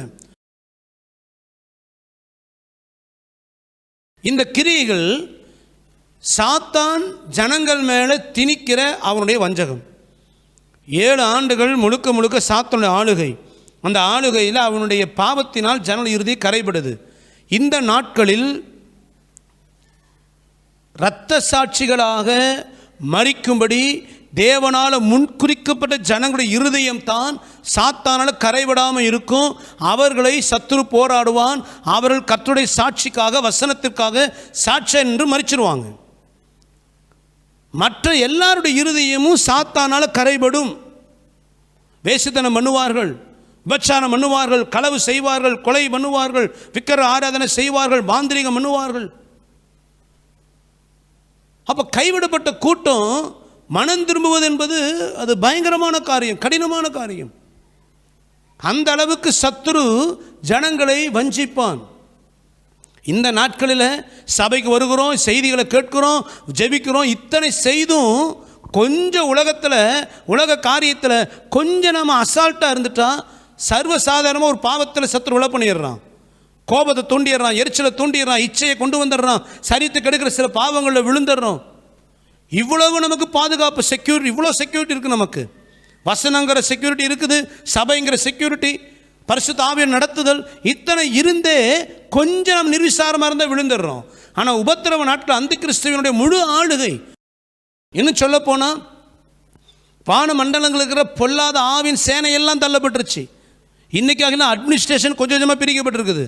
ஆனால் அந்த நாட்களில் மொத்த பொல்லாத சத்துருவின் ஆளுகையும் பூமியில் இருக்கும். அப்படி இருக்கிற நாட்களில் மனம் திரும்புவது எவ்வளோ கடினம், கொஞ்சம் யோசித்து பாருங்கள். அதுதானே திரும்ப சொல்ல, மனம் திரும்புவது ரொம்ப கடினம். கர்த்தரால் முன்குறிக்கப்பட்ட ஜனங்கள் மாத்திரத்தான் கரைபடாமல் இரத்த சாட்சிகளை மறிப்பார்கள். ஆனால் இன்றைக்கு உங்களை இன்னைக்கு கர்த்தர் முன்குறித்திருக்கிறார். இன்றைக்கு நாம் நிர்விசாரமாக இருந்து கர்த்தருடைய வசனத்தை தள்ளிட்டு என் மனசு விரும்புகிறபடி சாலமோன் சொல்கிறானே, என் கண் இச்சித்தவன் ஒன்றை நான் விட்டு விலகவில்லை. அவன் சொல்கிறான் பாருங்க, தன்னுடைய வீழ்ச்சி நாட்களில் சொல்கிறான், ஐயோ என் கண் இச்சத்தில் ஒன்றை விட்டு விலகலை, என் இருதயம் எதெல்லாம் விரும்பிச்சோ அதெல்லாம் அனுபவித்தேன், முடிவு மனசஞ்சலம், அது வேதனை, மாயை என்று சொல்லுகிறான் சாலமோன். கண் இச்சிக்கிறதெல்லாம் நீங்கள் விழுந்து கிடக்கிறீங்களா? மனசு எதை விரும்புதோ அதை அனுபவிக்கணும் துடிக்கிறீங்களா? உங்கள் கண் எதை பார்க்கணும், எதை இச்சிக்குதோ அது எல்லாம் நீங்கள் அனுபவிக்கிறீங்களா? மனம் திரும்பிடுங்க. கொஞ்ச காலம்தான், சீக்கிரம் இயேசு வரப்போகிறார். இந்த நாட்களில் நம்ம மனம் திரும்ப, இன்றைக்கே நம்ம மனம் திரும்பலைன்னா வருகையில் கைவிடப்படுகிற அந்த நாட்கள் மனம் திரும்புவது கடினம் கடினம் கடினம். ஆகவே தான் அன்பாய் சொல்லுகிறேன், இன்றைக்கி மனம் திரும்பிடுங்க. உங்கள் கிரியைகளுக்கு இன்றைக்கு மனம் திரும்புங்க. இன்றைக்கி நம்ம துன்மார்க்க கிரியைகளை விட்டு மனம் திரும்பாவிட்டால் அந்த கிறிஸ்துவ நாட்கள், கோபாக்கு நாட்களில் மனம் திரும்ப முடியாது. ஜாக்கிரதையாக இருப்போம். கர்த்தர் நம்மை ஆஸ்வதிப்பார். அல்லேலூயா. ஆக 5வது கோபகலசம் ஊற்றும் பொழுது அந்த கிறிஸ்துவின் ராஜ்யத்தின் மேலே கர்த்தருடைய கோபாக்கினை ஊற்றப்படுகிறது. அந்த கோபாக்கினை அந்த கிறிஸ்துவின் ஆளுகை முடிவு உண்டாக போகிறது என்கிற ஒரு எச்சரிப்பு. அடுத்து 6வது கோபகலசம், வெளிப்படுத்தல் 16ஆம் அதிகாரம் 12 14 வரை வாசிக்கலாம். 6ஆம் தூதன் தன் கலசத்தில் உள்ளதை ஐப்ராத் என்னும் பெரிய நதியின் மேல் ஊற்றினான். ஐப்ராத் என்னும் பெரிய நதியின் மேல் ஊற்றினான். அப்பொழுது சூரியன் உதிக்கும் திசையிலிருந்து வரும் ராஜாக்களுக்கு வழி ஆயத்தமாகும்படி அந்த நதியின் தண்ணீர் வற்றி போயிற்று. அப்பொழுது வலு சர்ப்பத்தின் வாயிலும் மிருகத்தின் வாயிலும் கள்ளத்தீர்க்கதரிசியின் வாயிலும் இருந்து தவளைகளுக்கு ஒப்பான 3 அசுத்த ஆவிகள் புறப்பட்டு வர கண்டேன். அவைகள் அற்புதங்களை செய்கிற பிசாசுகளின் ஆவிகள். அவைகள் பூலோகம் எங்குமுள்ள ராஜாக்களை சர்வ வல்லமையுள்ள தேவனுடைய மகா நாளில் நடக்கும் யுத்தத்திற்கு கூட்டி சேர்க்கும்படிக்கு புறப்பட்டு போகிறது. போதும். இந்த இடத்துல 6வது கோப கலசத்தை அந்த 6வது தூதன் எங்க ஊத்துகிறான் என்றால் ஐப்ராத் என்னும் பெரிய நதியின் மேலே ஊற்றினான். அந்த நதி ஊற்றப்படும் பொழுது அந்த நதி வற்றி போய் வெட்டாந்தரையாய் மாறுகிறது. கிழக்கு பகுதி, அதாவது சூரியன் உதிக்கும் திசையிலிருந்து வரும் ராஜாக்கள் வழி உண்டாக்குறது. சூரியன் உதிக்கும் திசை கிழக்கு. ஆக கிழக்கு தேசங்களிலிருந்து ராஜாக்கள் இந்த ஐப்ராத் நதி வழியாக வருகிறார்கள். இந்த ஐப்ராத் நதிங்கிறது எங்கே இருக்கிறது? நீங்கள் ஆதியாகமம் 2ஆம் அதிகாரம் 10 14 வரை வாசிக்கும் பொழுது ஏதேன் தோட்டத்தை குறித்து நம்ம பார்க்கிறோம். அந்த ஏதேன் தோட்டத்தை குறித்து நம்ம பார்க்கும் பொழுது அந்த ஏதேன் தோட்டத்தை செழிப்பாக்குவதற்கென்று கர்த்தர் ஒரு நதியை உண்டாக்கியிருந்தார். அந்த நதி 4ஆக பிரிந்து 4 எல்லைகளிலே போனது. அந்த 4 நதிகள் என்ன அப்படின்னா பைசோன், கீஹோன், இதக்கேல், ஐப்ராத்து என்று சொல்லப்பட்டிருக்கும். அந்த பைசோன், கீஹோன் என்கிற நதிகள் அது இப்போ எங்கே இருக்குது, அது எங்கே, எப்படி அதனுடைய வரலாறு என்பது எங்கேயும் சொல்லப்படலை. அது குறித்து பெரியதான எந்த விதமான வரலாற்று சான்றுகள் இல்லை. அது என்ன, எப்படிப்பட்டதான இடத்துல அது இல்லாமல் போனது என்று சொல்லப்படலை. ஆனால் இந்த இதக்கேல், ஐப்ராத், இதக்கேல் என்பதுதான் டைக்ரீஸ், ஐப்ராத் என்பதுதான் யூப்ரட்டிஸ். இந்த டைக்ரீஸ், யூப்ரட்டிஸ் என்கிற நதிகள் இன்றைக்கும் இருக்கிறது. இந்த 2 நதிகளுக்கு இடையில் இருக்கிறதான் மெசபதோமியா என்கிற பகுதி, அதான் ஈராக்கின் பகுதி இன்றைக்கு இருக்கிறது. ஈராக் என்பது இந்த 2 நதிகளுக்கு இடையில் இருக்கிற பகுதி. இப்போ இந்த ஐப்ராத் என்கிற நதியின் மீது, அதாவது யூப்ரட்டிஸ் ரிவர், அந்த யூப்ரட்டிஸின் மீது, அந்த ஐப்ராத்தின் மீது இந்த கோபகலசம் ஊற்றப்படும் பொழுது அந்த ஐப்ராத் நதி வற்றி போகிறதாம். இப்போ இந்த ஐப்ராத் நதி எங்கே இருக்குது அப்படின்னு பார்த்தீங்கன்னா, இப்போ இருக்கிறதான துருக்கி, சிரியா, ஈரான், ஈராக் மற்றும் இந்த சவுதி அரேபியா, இந்த எல்லைகள், இந்த நாடுகள்லாம் இந்த ஐப்ராத் நதியின் எல்லையில் அமைந்திருக்கிறது. அதில் அந்த மேப்பில் நீங்கள் பார்க்கும் பொழுது தெரியும். ஐப்ராத் நதி இந்த நாடுகள் எல்லாம் இணைக்கிற ஒரு நதி. துருக்கி, Syria, Iran, Iraq, Saudi Arabia போன்றதான இந்த அரபு நாடுகள், இவைகளை இணைக்கிற இந்த நாடுகள் எல்லையெல்லாம் இந்த ஐப்ராத்து நதியினுடைய பகுதி தான் ஒட்டி இருக்கிறது. ஆக மேற்கு ஆசியா பகுதியில் இருக்கிறதான இந்த ஐபிராத்தின் மீது கோப கலசம் ஊற்றப்படுகிறது. அப்படி ஊற்றப்படும் பொழுது இந்த கோப கலசத்தின் நிமித்தம் தேவ கோபாக்க நிமித்தம் ஐபிராத் நதி வற்றி போகிறது. நான் கடந்த நாட்கள் ஏற்கனவே சொல்லியிருக்கிறேன், இந்த ஏதேன் தோட்டம் அது எங்கு இருந்தது என்று ஆராய்ந்து அநேகர் சொல்வது ஐபிராத் நதியை வைத்து இப்பொழுது இருக்கிற ஈராக் தான் அந்த ஏதேன் தோட்டம் இருந்த பகுதி என்று அநேகர் சொல்லுகிறதும் உண்டு. ஆகவே இந்த ஐபிராத் நதி வற்றி போகும் பொழுது ஒரு வெட்டாந்தரை உண்டாகிறது. எதற்கு அப்படின்னா வசனம் அழகாக சொல்கிறது 12ஆம் வசனத்தில், அப்படி சூரியன் உதிக்கும் திசையிலிருந்து வரும் ராஜாக்களுக்கு வழி ஆயத்தமாகும்படி அந்த நதியின் தண்ணீர் வற்றி போயிற்று. இந்த ஐபிராத் நதிங்கிறது ஜீவ நதி, அது இன்னும் வற்றி போகவே இல்லை. இவ்வளோ காலமும் எத்தனையோ நதிகளெல்லாம் வற்றி போயிருக்குது. இந்த யூப்ரட்டிஸ் நதி, ஐபிராத் நதி இதுவரைக்கும் வற்றி போகவே இல்லை. ஆனால் இந்த கோபாக்கின் நாட்களில் தேவ கோபாக்கினை ஊற்றப்படும் பொழுது அந்த நதி வற்றி போய் ஒரு வெட்டாந்தரை போல, எப்படி அப்படின்னா செங்கடல் நடுவில் இஸ்ரவேல் ஜனங்கள் வெட்டாந்தர் நடப்பது போல் நடந்து போனார்கள். செங்கல் ரெண்டாய் பிளந்து நின்றது. மோசேயின் தலைமையில் இஸ்ரவேல் ஜனங்கள் வெட்டாந்தர் நடந்து போல் நடந்து போனார்கள். யோசுவாவின் தலைமையில் யோர்தான் நதி பிரிந்து வழிவிட்டது. இஸ்ரவேல் ஜனங்கள் வனாந்தரத்தில் நடப்பது போல வெட்டாந்தர் நடப்பது போல் நடந்து போனார்கள். அதுபோல இந்த ஐபிராத் நதி பிரிந்து போவதில் வெட்டாந்தரையாகவே மாறிடுது. எதற்கு அப்படின்னா கிழக்கு திசையிலிருந்து ஒரு ராஜாக்கள் வருவதற்கு வழி. எதற்கு வருகிறார்கள்? இப்போ வாசித்து பாருங்க, 16ஆம் அதிகாரம் 14வது வசனம். அவைகள் அற்புதங்களை செய்கிற பிசாசுகளின் ஆவிகள், அவைகள் பூலோகம் எங்கும் உள்ள ராஜாக்களை சர்வ வல்லமையுள்ள தேவனுடைய மகா நாளில் நடக்கும் யுத்தத்திற்கு கூட்டி சேர்க்கும்படிக்கு புறப்பட்டு போகிறது. எதற்கு இந்த ராஜாக்கள் எல்லாம் ஒண்ணு கூடி வராங்கன்னா, சர்வ வல்லமையுள்ள தேவனின் மகா நாளில் நடக்கிற யுத்தம். இந்த மகா நாள் எது அப்படின்னா அதை இயேசு பகிரங்க வருகை. இயேசு பகிரங்க வரும் 7 வருஷம் முடியும் பொழுது அவர் பகிரங்கமாய் பூமியில் இறங்கி வர அந்த நாள் தான் மகா நாள். அந்த நாளில் தான் ஒரு பெரிய யுத்தம் நடக்க போகிறது. இந்த யுத்தம் எங்க நடக்கும் அப்படின்னா 16வது வசனத்தை வாசிங்க. அப்பொழுது எபிரேயு பாஷையிலே அர்மகதோன் என்னப்பட்ட இடத்திலே அவர்களை கூட்டி சேர்த்தான். எங்க இந்த யார் கூட்டி சேர்க்கிறதுனா, அந்தி கிறிஸ்து ராஜாதி ராஜாவாகிய இயேசுவோடு யுத்தம் பண்ணுவதற்கு பூமியின் ராஜாக்கள் எல்லாம் கூட்டி சேர்க்கிறான். இவங்களை கூட்டி சேர்க்கறதுக்கு தேவனே வழி உண்டாக்கி கொடுக்குறாரு.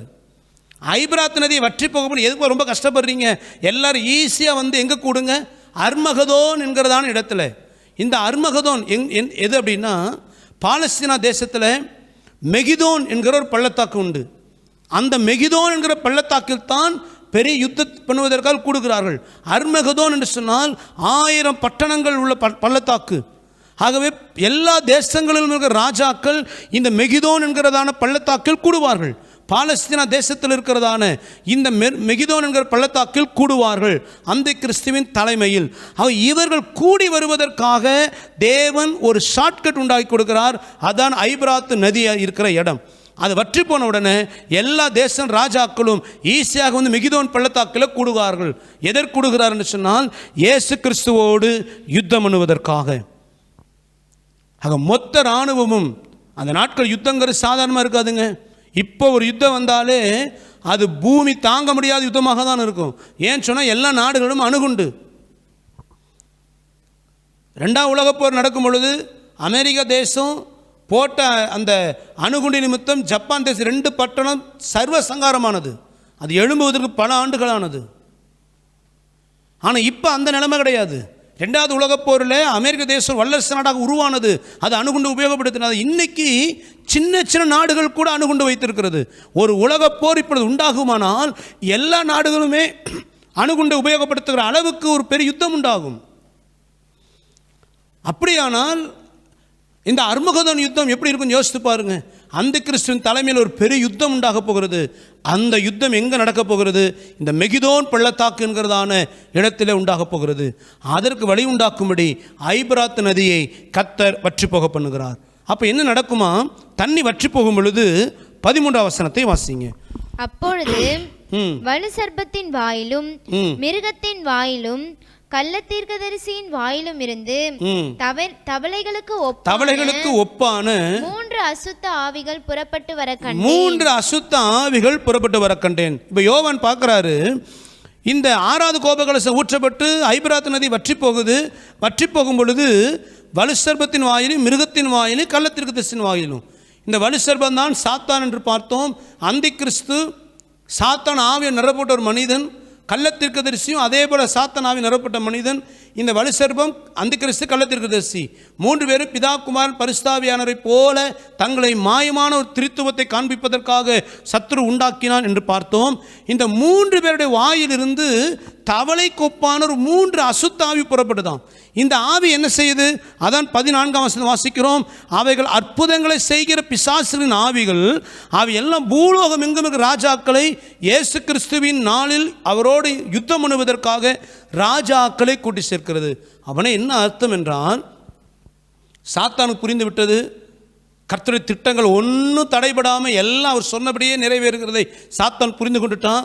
இதோடு தன்னுடைய 7 வருட ஆட்சிக்கு ஒரு முடிவு உண்டாக போகிறது என்பது தெரியும். இப்போ கூட அவன் பாருங்க, யாருடைய யுத்தம் பண்ணுகிறான்? சர்வ வல்லமையில் தேவனோடு. அவருடைய சிங்காசனத்துக்கு மேலே நான் என் சிங்காசனத்தை நான் ஸ்தாபிப்பேன் என்று மனசன் நினைச்சப்பவே அவரால் தள்ளப்பட்டவன் இந்த சாத்தான். அப்படிப்பட்ட சர்வ வல்லமையில் தேவன் இத்தனை ஆண்டுகளாக இவன் போராடி அவரை மேற்கொள்ள முடியலன்னு தெரிஞ்சிருந்தும், அவர் சொன்னதான ஒவ்வொரு தீர்க்க தரிசனத்தையும் ஜனங்களை கொண்டு உடைக்கணும், அவருடைய திட்டங்களை தவிடுபடியாக்கணும் வேண்டும் என்று இத்தனை ஆண்டுகள் போராடியும் தான் தோற்று போனோம் என்பது தெரியாமல் இப்போ கடைசியாக யாரோட திரும்ப போராட போகிறான்? யார் தன்னை இவ்வளோ காலமாக ஜெயிச்சாரோ அவரோட திரும்ப போராட போகிறான். கொஞ்சம் யோசித்து பாருங்க, தேவனோடு யுத்தம் பண்ணுவதற்கு மனிதர்களோடு கூட்டிட்டாங்களாம். காரணம் என்ன? இவன் வாயிலிருந்து புறப்பட்டதான வஞ்சிக்கிறதான பொய்யான அற்புதங்களை ஜனங்களுக்கு காண்பிக்கிற அந்த வஞ்சிக்கிற ஆவிகளுடைய வார்த்தையில் மயங்கி போன உலகத்தின் ராஜாக்கள் தன் இராணுவங்களை எல்லாம் கூட்டிகிட்டு கொண்டு முழு உலகமும் இப்போ எங்கே கூடி வருது? மெகிதோன் பள்ளத்தாக்கில் அந்த கிறிஸ்துவின் தலைமையில் எல்லா தேசத்தின் இராணுவங்களும் இயேசு கிறிஸ்துக்கு விரோதமாக யுத்தத்துக்கு வருகிறார்கள். நீ யோசிக்கலாம், எப்படி தேவனுக்கு விரோதமாக ஜனங்கள் யுத்தத்துக்கு வருவார்களா? அந்த அளவுக்கு இருதயம் வஞ்சிக்கப்படுகிறது. இப்போவே பாருங்க, அநேக கள்ள உபதேசங்கள், அநேக பொய்யான தீர்க்கதரிசிகள், வசனங்களை விகற்பமாய் பேசுகிறவர்கள், வருகை இல்லைன்னு பேசுகிறவங்க. இப்போ சமீபத்தில் ஒரு சகோதரனுக்கு ஒரு இமேஜ் ஒன்று காண்பித்தார். ஒரு இடத்துல அவர்கள் ஒரு உபதேசம் அணுகிறார்கள். அது காண்பித்தார். என்ன அப்படின்னா, அவங்க உபதேசத்தின்படி 7 வருஷம் உபத்திரவ காலங்கிறது எப்போவோ முடிஞ்சிருச்சு. அவங்களுடைய உபதேசம் எப்படி அப்படின்னா, இயேசு கிறிஸ்து 30வது வயசில் ஞானஸ்நானம் எடுத்தார். 3.5 வருஷம் ஊழியம் பண்ணார். அவர் ஞானஸ்நானம் எடுத்தப்போ உபத்திரவ காலம் ஸ்டார்ட் ஆகிடுச்சான். அவர் ஞானஸ்நானம் எடுத்து சிலுவையில் அறையப்படுகிற வரைக்கும் இருந்தது உபத்திரவ காலமாம். இயேசு கிறிஸ்து உயிர் தெழுந்ததுக்கு அப்புறம் ஸ்தேவான் மரிக்கிற வரை 3.5 ஆண்டுகள் அது மகா உபத்திரவ காலம். அதோடு உபத்திரவ காலம்லாம் முடிஞ்சிருச்சு. அந்த கிறிஸ்து எங்கே ஆளுகை செய்வான் இருக்குது அப்படிலாம் கிடையாது. இப்படி உபதேசிக்கிற ஆட்கள் உண்டு, இதையும் நம்புகிற கூட்டங்கள் உண்டு. இவ்வளவு கிருபை நாட்களிலேயே ஜனங்கள் வஞ்சிக்கிற ஆவியால் நிரப்பப்பட்டு வேத்துக்கு புறம்பான உபதேசம். இன்றைக்கி ஏகப்பட்ட கள்ளத்திற்கு தரிசனம் பார்க்குறோம். சாவாமை, சாகாத வாழ்க்கை நமக்கு உண்டு, வியாதி இல்லாத வாழ்க்கை உண்டு, நம்ம எதை நினைச்சாலும் அதை சாதிக்கிறதுக்கு நமக்கு வல்லமை, இப்படிலாம் உபதேசிக்கிறதையும் ஒரு கூட்டம் நம்புகிறது. அப்போ இன்றைக்கே இப்படி நம்புவாங்கன்னா அன்றைக்கு அந்த கிறிஸ்து நாட்களில் எப்படி தேவனுக்கு விரோதமாக யுத்தம் பண்ண எழும்பாமல் இருப்பாங்க? கொஞ்சம் யோசித்து பாருங்க. ஆகவே தான் சொல்லுது, அந்த நாட்களில் தேவனுக்கு விரோதமான கூட்டத்தை நிற்க போகிறோமா? கொஞ்சம் யோசித்து பாருங்க. இந்த 3 வஞ்சிக்கிற ஆவிகள் அது எப்படி புறப்பட? தவளை போல இருந்துச்சான். இந்த யோவானுக்கு பார்த்தா தவளைங்கிறது பார்த்தீங்கன்னா உருவத்தில் சின்னதாக இருக்கும், ஆனால் அது கத்துற சத்தம் பல தூரத்துக்கு கேட்கும். அது போல் இந்த வஞ்சிக்கிற ஆவி பொய்யான அற்புதங்களை செய்து ஜனங்களை வஞ்சித்து எல்லா தேசங்களுக்கு ராஜாக்களை தேவனுக்கு விரோதமாக கூட்டுகிறது. அந்த 6வது கோப கலசம் ஊற்றப்படும் பொழுது ஐபிராத் நதி வற்றி போகிறது. இப்போ எல்லா தேசத்தின் ராஜாக்களும் அந்தி கிறிஸ்து தலைமையில் யுத்தம் பண்ணுவதற்கு மெகிதோன் பள்ளத்தாக்கில் கூடுகிறார்கள்.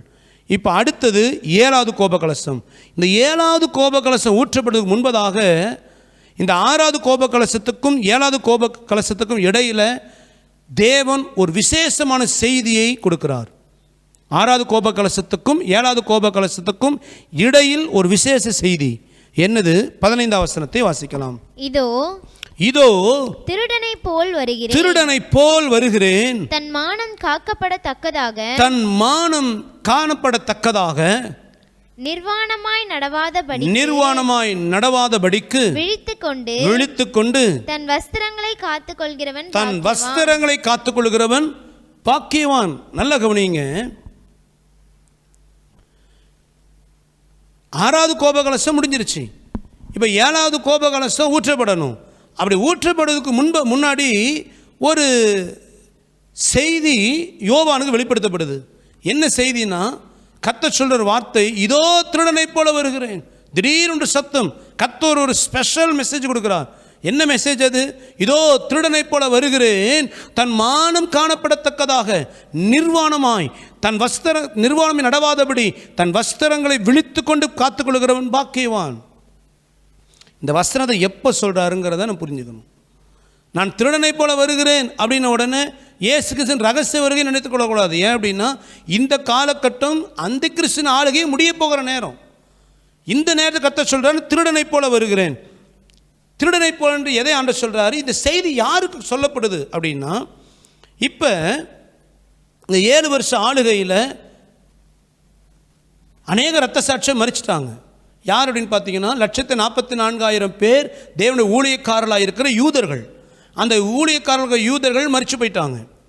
ஆண்டவரால் அனுப்பப்பட்டதான 2 சாட்சிகள் இரத்த சாட்சியை மறித்து விட்டார்கள்.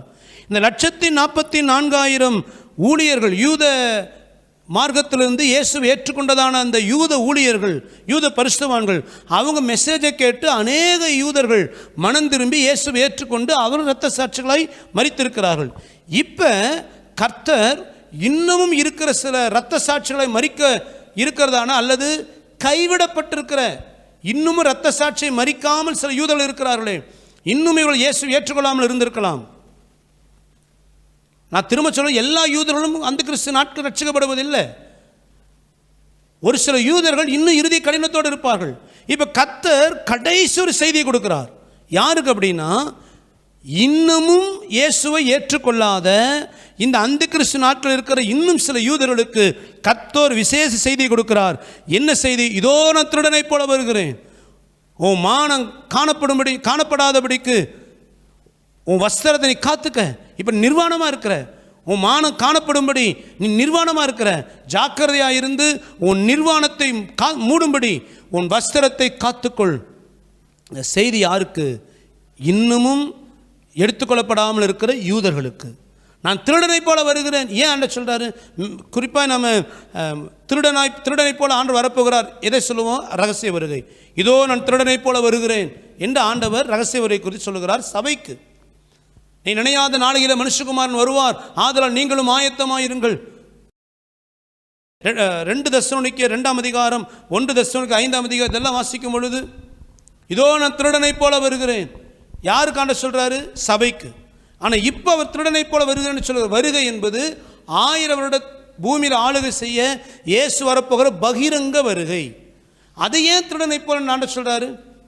இப்போ இருக்கிறதான யூதர்களுக்கு பிரசங்கம் பண்ணுவதற்கு ஒருவரும் கிடையாது. இப்போ அந்த கிறிஸ்து ஆளுகை முடிய போகுது. அடுத்தது இயேசு கிறிஸ்து பூமிக்கு பகிரங்கமாய் வரப்போகிறாரு. அவர் வரும்பொழுது 1000 வருஷம் பூமி ஆளுகை செய்ய போகிறாரு. அதனால் அவர் ஏற்றுக்கொள்ளுங்கன்னு பிரசங்கிப்பதற்கு ஒரு ஊழியக்காரன் இல்லை. ஏன் அப்படின்னா, அந்த 144,000 எடுத்து ரத்த சாட்சியம் மறிச்சிட்டாங்க. அவங்க எல்லாம் பரலோகத்தில் பலிபீடத்தின் அருகே கதறி கொண்டிருக்கிறார்கள். இப்போ அவங்க இங்கே கிடையாது. முந்தின அதிகாரத்திலே பார்த்தோம், அவங்க அந்த அக்னி கடல் அருகே நின்று சுரமண்டலத்தை பிடித்துக்கொண்டு மோசையின் பாட்டையும் ஆட்டுக்குட்டியின் பாட்டையும் பாடிக்கொண்டிருக்கிறாங்க. ஸோ பிரசங்கிப்பதற்கு ஊழியக்காரர்கள் கிடையாது. வானத்திலிருந்து தேவனால் அனுப்பப்பட்ட 2 சாட்சிகளும் இப்போ கிடையாது. அப்போது தேவன் வருகை குறித்து பிரசங்கிப்பதற்கு ஒருவரும் இல்லாதனால மீதம் இருக்கிற யூதர்கள் கூட இயேசு திரும்ப வரப்போகிற அந்த 1000 வருட அரசாட்சியை குறித்து நினைவில்லாமல் இருப்பார்கள். அப்படி நினைவில்லாமல் இருப்பதனால தான் ஆண்டவர் கடை செய்தி கொடுக்கிறார், இதோ நான் திருடனை போல வருகிறேன். கருமையானவர்களே, அதே எச்சரிப்பை தான் இன்றைக்கு நமக்கு தேவன் கொடுக்கிறார். நமக்கு தேவன் கொடுக்குற எச்சரிப்பு வாசிங்க. 1 தெசலோனிக்கேயர் 5ஆம் அதிகாரம் 2லிருந்து 4 வரை வாசிங்க.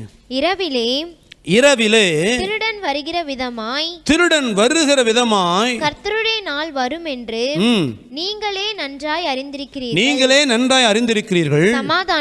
சமாதானமும் சௌக்கியமும் உண்டென்று அவர்கள் சொல்லும்போது கர்ப்பவதியானவளுக்கு வேதனை வருகிறது போல அழிவு சடுதியாய் அவர்கள் மேல் வரும்.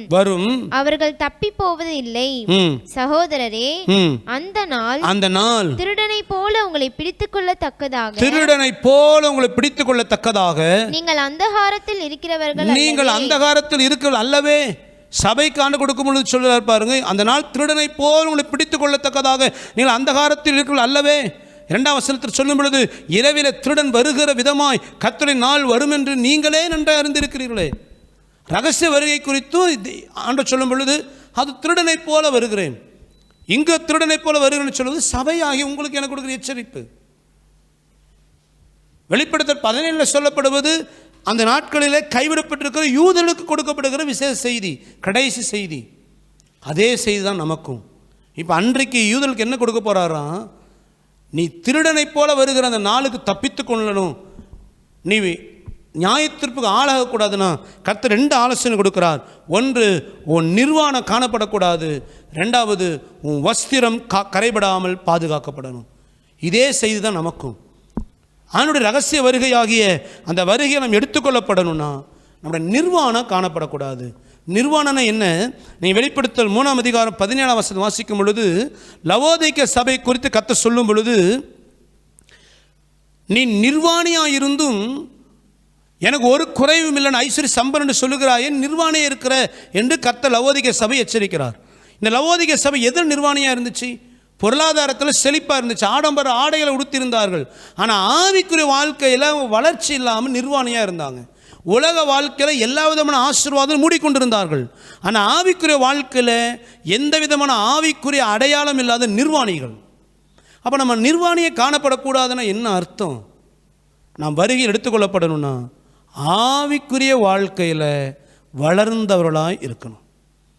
இன்றைக்கி அநேக கிறிஸ்தவரை பாருங்கள், உலக அரசியலை பேச சொல்லுங்க, நிறைய பேசுவாங்க. அவங்க பிறக்கிறதுக்கு முன்னாடி என்ன அரசியல் காரியங்கள் அதை குறிச்செல்லாம் அப்படி புள்ளி விவரமாக பேசுவாங்க. அடுத்து எப்படி அரசியல் மாற்றம் வரும் அதை சூப்பராக சொல்லுவாங்க. நடக்கிற சமுதாய காரியம் என்ன, விஞ்ஞான ரீதியான காரியங்கள் என்ன, காலநிலைகள் எல்லாம் உலக பிரணி சகல அறிவு இருக்கும் விசுவாசிகளுக்கு. வேத அறிவை கேட்டு பாருங்க. சத்தியத்தில் பழக்கம் இல்லை, வசனத்தில் பழக்கம் இல்லை, உலக காரியங்கள் பேசுகிறோம், மணிக்கணக்கில் பேசுவோம். ஒரு ஜெப குறிப்பு கொடுத்து ஜெபிங்கன்னா ஜெபிக்க தெரியாது, ஜெபத்தை எப்படி ஆரம்பிக்கணும்னு தெரியாது, ஒரு ஜெப குறிப்புக்கு எப்படி ஜெபிக்கணும்னு. ஏன் ஜெபத்தில் வளரலை, வேதத்தின் சத்தியத்தில் வளரலை, தேவனை ஆராதிப்பதுன்னா என்ன தெரியல. இன்னைக்கு அநேக கிறிஸ்தவர்கள் ஆராதிப்பது என்ன, பாடல் பாடுவது. ஏன் தனிமையில் கர்த்தரை துதிச்சு ஆராதிச்ச அனுபவம் இன்னைக்கு அநேக கிறிஸ்தவர்களுக்கு இல்லை. வேதத்தை வாசிக்கிற பழக்கம் இல்லை. ஆவிக்குரிய வாழ்க்கையில் காலத்துக்கு ஏற்ற வளர்ச்சி இல்லாதவர்கள் ஆவிக்குரிய நிர்வாணிகள். ஒருவேளை அவங்க பல டிகிரி வாங்கியிருக்கலாம், சமுதாயத்தில் நல்ல பேர் புகழ் பெற்றிருக்கலாம், சகல விதமான அறிவுகள் இருக்கலாம், பல லாங்குவேஜ் அறிந்திருக்கலாம், சயின்ஸ் ரீதியான சயின்டிஃபிக் காரியங்களை கற்றிருந்திருக்கலாம். இப்படி எல்லா உலக அறிவிலேயும் அவர்கள் பூரணப்பட்டவர்களாக இருந்து ஆவிக்குரிய வாழ்க்கை வளர்ச்சியில் அவங்க நிர்வாணிகள்.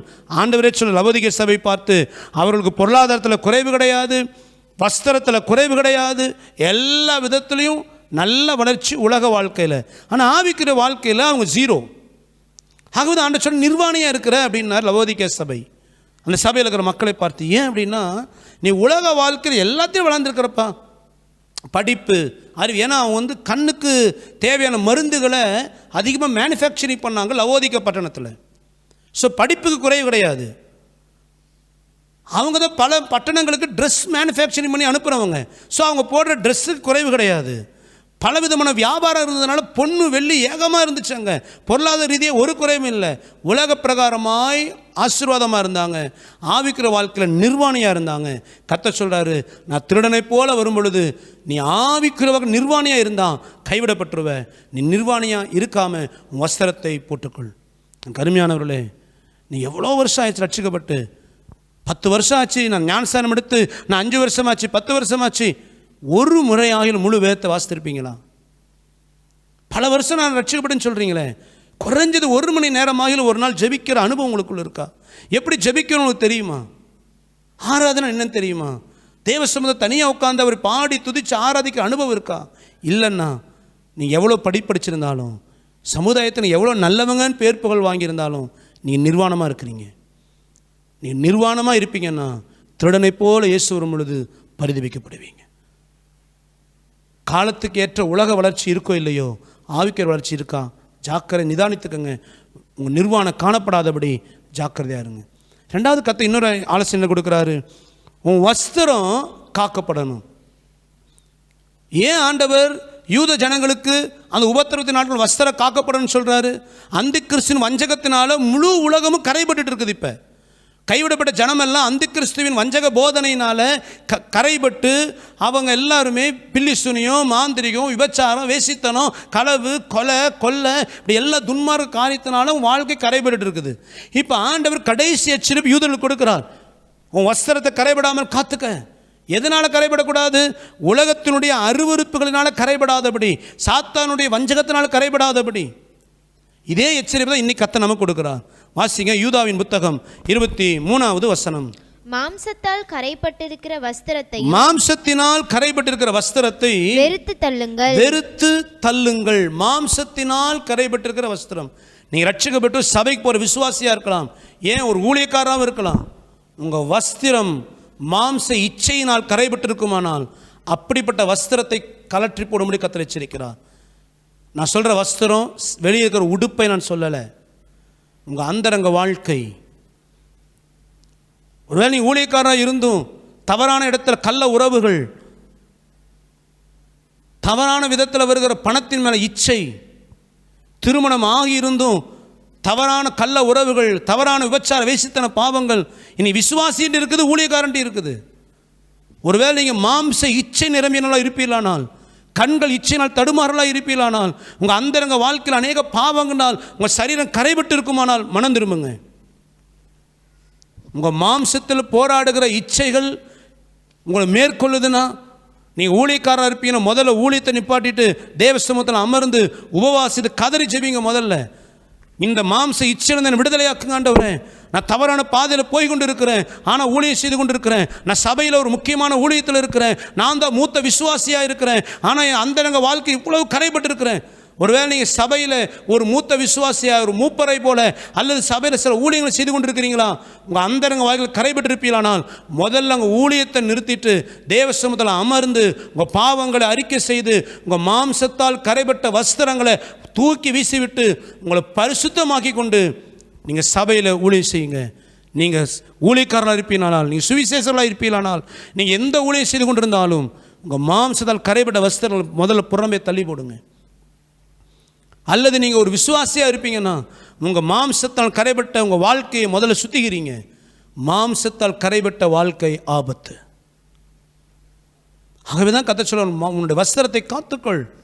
நம்ம சுற்றிருக்கிற அநேகர் அருவருப்பான வாழ்க்கை வாழலாங்க. அது சட்டமாக இருக்கலாம், உலகத்தில் அங்கீகரிக்கப்பட்டதாக இருக்கலாம். பார்ப்பதில் என்ன தப்பு, பேசுவதில் என்ன தப்பு, கூட போய் நிற்பதுக்கு என்ன தப்பு? இது உலகம் இதை நீதியாய் பேசலாம், சரியாய் பேசலாம். ஆனால் என் பரிசுத்த ஆவியானவர் அது கரை என்று உனக்கு உணர்த்தும் பொழுது நீ மனம் திரும்பிடு. ஆக மாம்சத்தால் கரைபட்ட வஸ்திரத்தை கலற்றி போடு. கர்த்தர் கடைசியாக அவர் கொடுக்கிற செய்தி யூதர்களுக்கு, உன் ஆவிக்குற நிர்வாணத்தை விட்டு நீ மனம் திரும்பு, கரைபட்ட வஸ்திரத்தை நீ கலற்றி உன் வஸ்திரத்தை காத்துக்கொள். இன்றைக்கு கர்த்தர் கொடுக்குற எச்சரிப்பு அதுதான். உங்கள் ஆவிக்குற நிர்வாணம் காணப்படாதபடிக்கு ஆவிக்குற வாழ்க்கையில் வளர ஒப்பு கொடுங்க. நாளுக்கு நாள் உங்கள் ஜீவியத்தில் முன்னேற்றம் இருக்கட்டும்.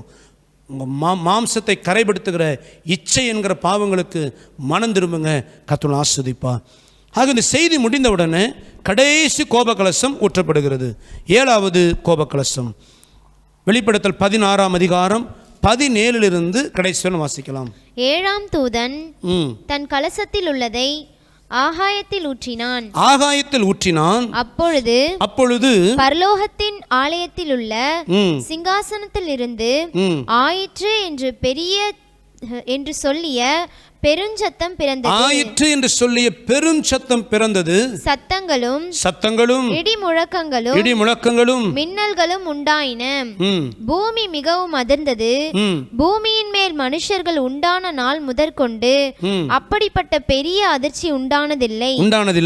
அப்பொழுது மகாநகரம் 3 பங்காக பிரிக்கப்பட்டது. புறஜாதிகளுடைய பட்டணங்கள் விழுந்தன.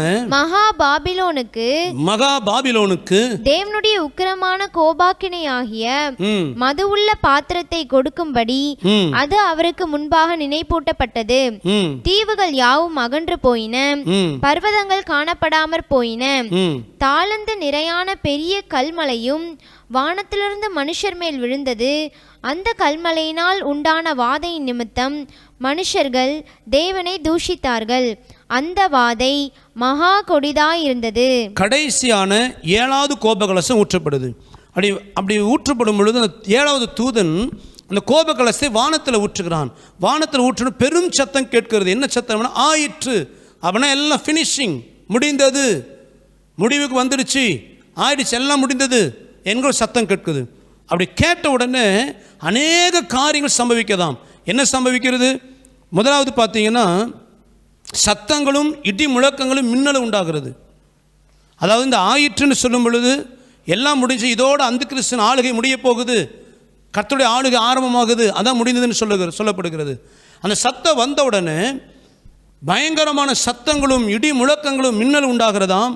அடுத்து இதுவரைக்கும் ஏற்படாத பெரிய பூமி அதிர்ச்சி. இதுவரை சரித்திரத்தில் எத்தனையோ பூமி அதிர்ச்சிகளை பார்க்கிறோம். சில நேரத்தில் பயங்கரமான பூமி அதிர்ச்சி என்றால் இத்தனை ஆண்டுகள் இப்படிப்பட்ட பூமி அதிர்ச்சி நடக்கவே இல்லை, இப்போ தான் உண்டானது என்றெல்லாம் செய்திகளை பார்க்கிறோம். ஆனால் இந்த கடைசி கோபகலசம் ஊற்றப்படும் பொழுது, ஆதாம் ஏவாள் உண்டாக்கப்படும் பொழுது பூமி மறுரூபமாக்கப்பட்டது. அந்த நாளிலிருந்து அந்த 7வது கோபகலசம் ஊற்றப்படுகிற வரைக்கும் இருக்கிற இத்தனை காலகட்டத்திலும் இதுவரைக்கும் உண்டாகாத ஒரு பெரிய பூமி எதிர்ச்சி உண்டாகுமாம். அந்த பூமி எதிர்ச்சி உண்டான உடனே வேதம் அழகாய் சொல்கிறது, மகாநகரம் 3 பங்காக பிரிக்கப்பட்டது. புறஜாதியுடைய பட்டணங்கள் விழுந்தன.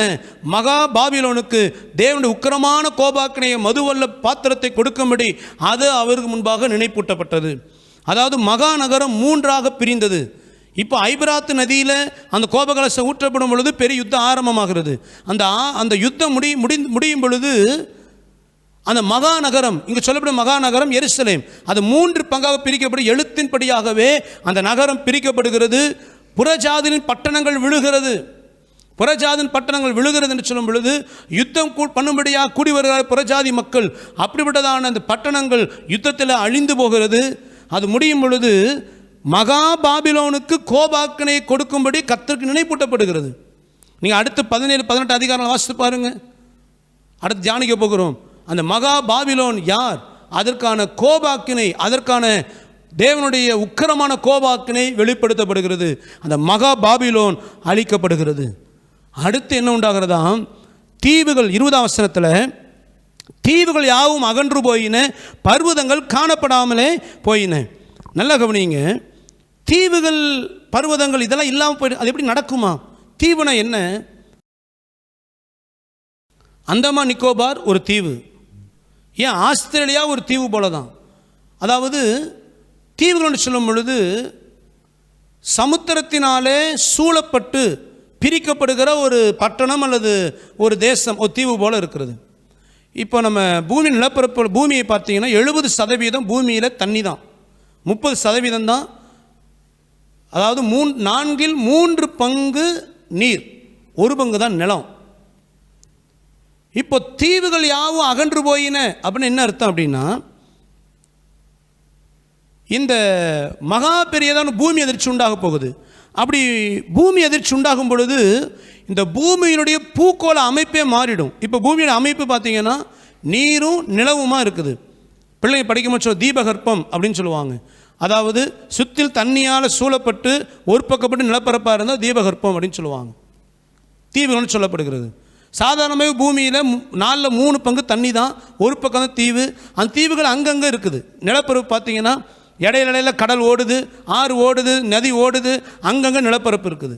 ஆனால் இப்போ கடைசி இயேசு கிறிஸ்து இறங்கி வரும் பொழுது மகா பெரிய பூமி எதிர்ச்சி. இந்த பூமி எதிர்ச்சி எதை குறிக்குது அப்படின்னா, இயேசு கிறிஸ்து பகிரங்கமாய் பூமியில் இறங்கி வருகிறார்.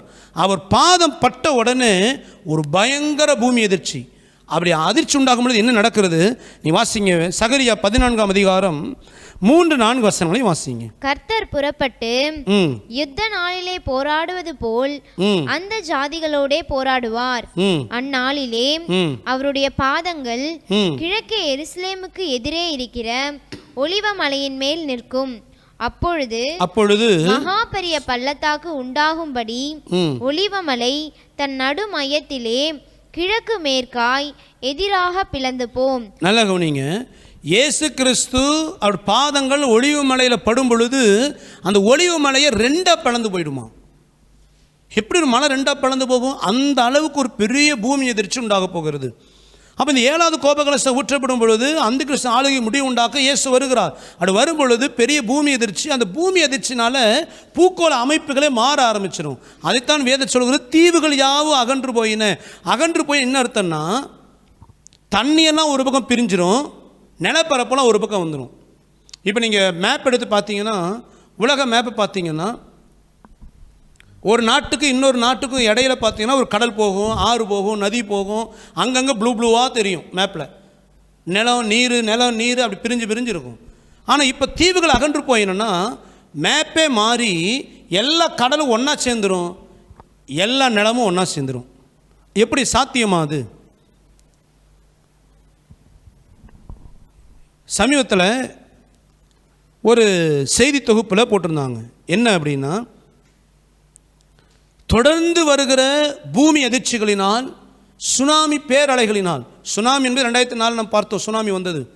ஆனால் அடிக்கடி சுனாமியின் பேரலைகள் சமுத்திரத்தின் அடியில், பூமியின் அடித்தட்டுகளில் அந்த பேரலை உண்டாகி கொண்டு தான் இருக்கிறது. இந்த பூமி எதிர்ச்சி, இந்த அடிக்கடி உண்டாகிற சுனாமியின் பேரலைகளினால் சமுத்திரம், நதிகள் எல்லாம் இப்போ தனித்தனியாக இருக்குது. எல்லாம் ஒன்றிணைந்து தரையும் தண்ணீரும் தனித்தனியாக பிரிந்து தனித்தனியாக நிற்பதற்கான வாய்ப்புகள் உண்டு என்று சொல்லி விஞ்ஞானிகள் அவள் அறிக்கையில் வெளியிட்டிருக்கிறார்கள். தொடர்ந்து இப்படியே பூமி அதிர்ச்சியும் சுனாமி பேரலையும் தொடர்ந்து நடைபெற்று கொண்டே இருந்தால் பூகோள அமைப்பே மாறும், நிலமெல்லாம் ஒரு பக்கம் பிரிஞ்சிடும், கடல் நதி எல்லாம் ஒன்றா சேர்ந்து ஒரு பக்கம் வந்துடும். இதுக்கு சாத்தியம் உண்டு என்று சொல்லப்படுகிறது. இது நடக்குமா? இப்போ நீ எசேக்கியேல் புத்தகம் 47ஆம் அதிகாரம் முதல் 12 வசனங்களை வாசித்தீங்கன்னா, எசேக்கியேல் தீர்க்கதரிசிக்கு கர்த்தர் எருசலேமை கொண்டு போகிறார், அங்கே ஆலயத்தை காண்பிப்பார். அந்த ஆலயத்தில் அமைப்பெல்லாம் சொல்லப்பட்டிருக்கும். அது எப்போ நடக்கிறது அப்படின்னா, 1000 வருஷம் அரசாட்சியில் இயேசு ராஜாதி ராஜாவாக இருக்கும் பொழுது எருசலேமில் ஆலயம் எப்படி இருக்கும், அந்த ஆலயத்தின் அமைப்பு எப்படி இருக்கும், எருசலேம் பட்டணம் எப்படி இருக்கும், அதைத்தான் இந்த எசேக்கியேல் 47ஆம் அதிகாரம் முதல் 12 வசனங்களில் கர்த்தர் சொல்லுகிறார்.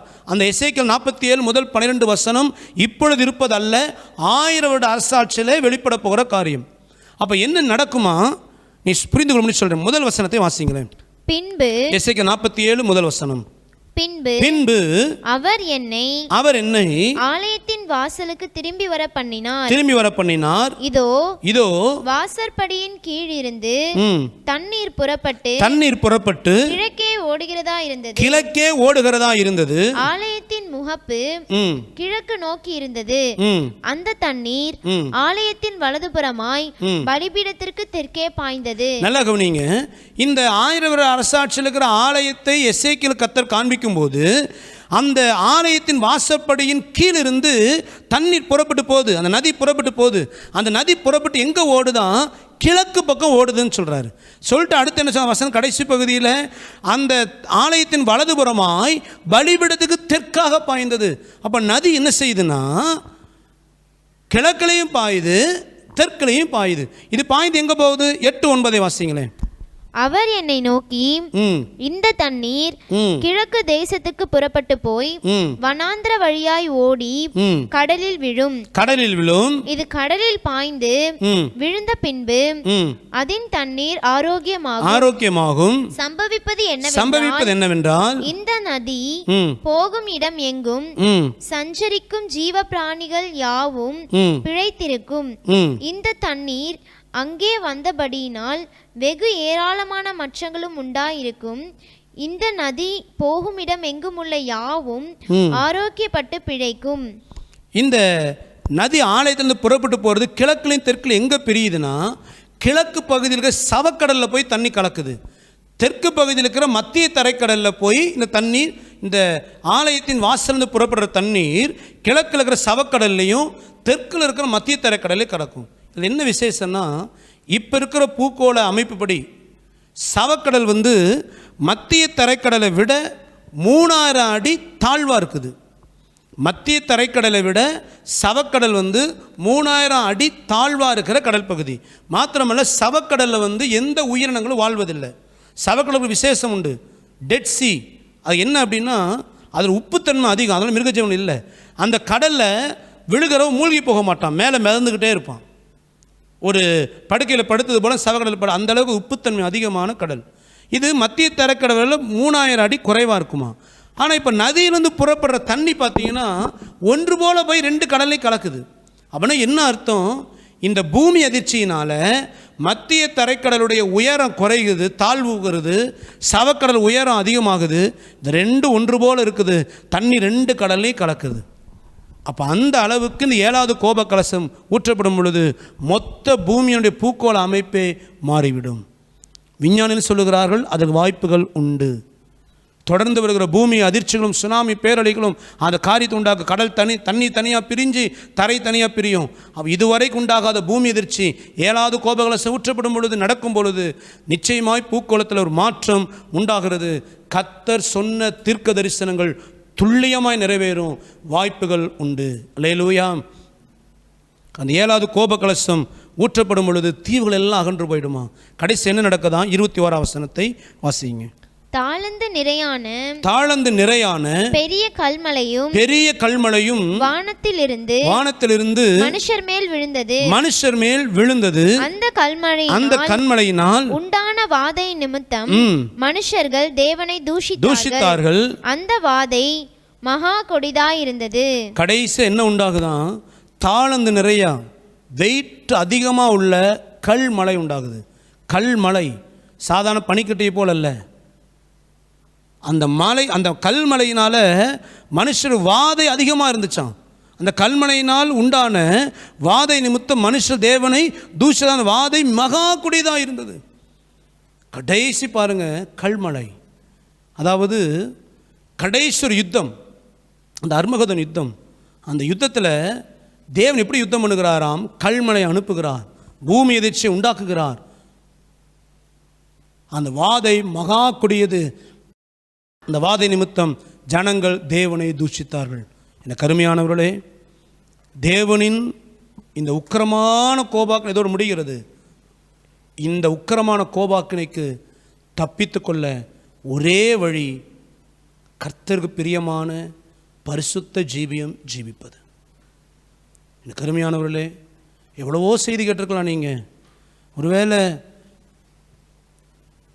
நான் செய்கிற எத்தனையோ தவறு பண்ணுகிறேன், எனக்கு எந்த விதமான அழிவு உண்டாகலை, ஜெபமே இல்லாமல் தான் இருக்கிறேன், வேத வாசிக்காமல் தான் இருக்கிறேன், ஆனால் நினச்சதெல்லாம் எனக்கு கிடைக்குது, நான் விரும்புகிறதெல்லாம் இயேசப்பா எனக்கு தராரு என்று ஒரு வேளை நீ நினைத்து கொண்டு வாழ்வீர்களானால் உங்கள் வாழ்க்கை பரிதாபம்.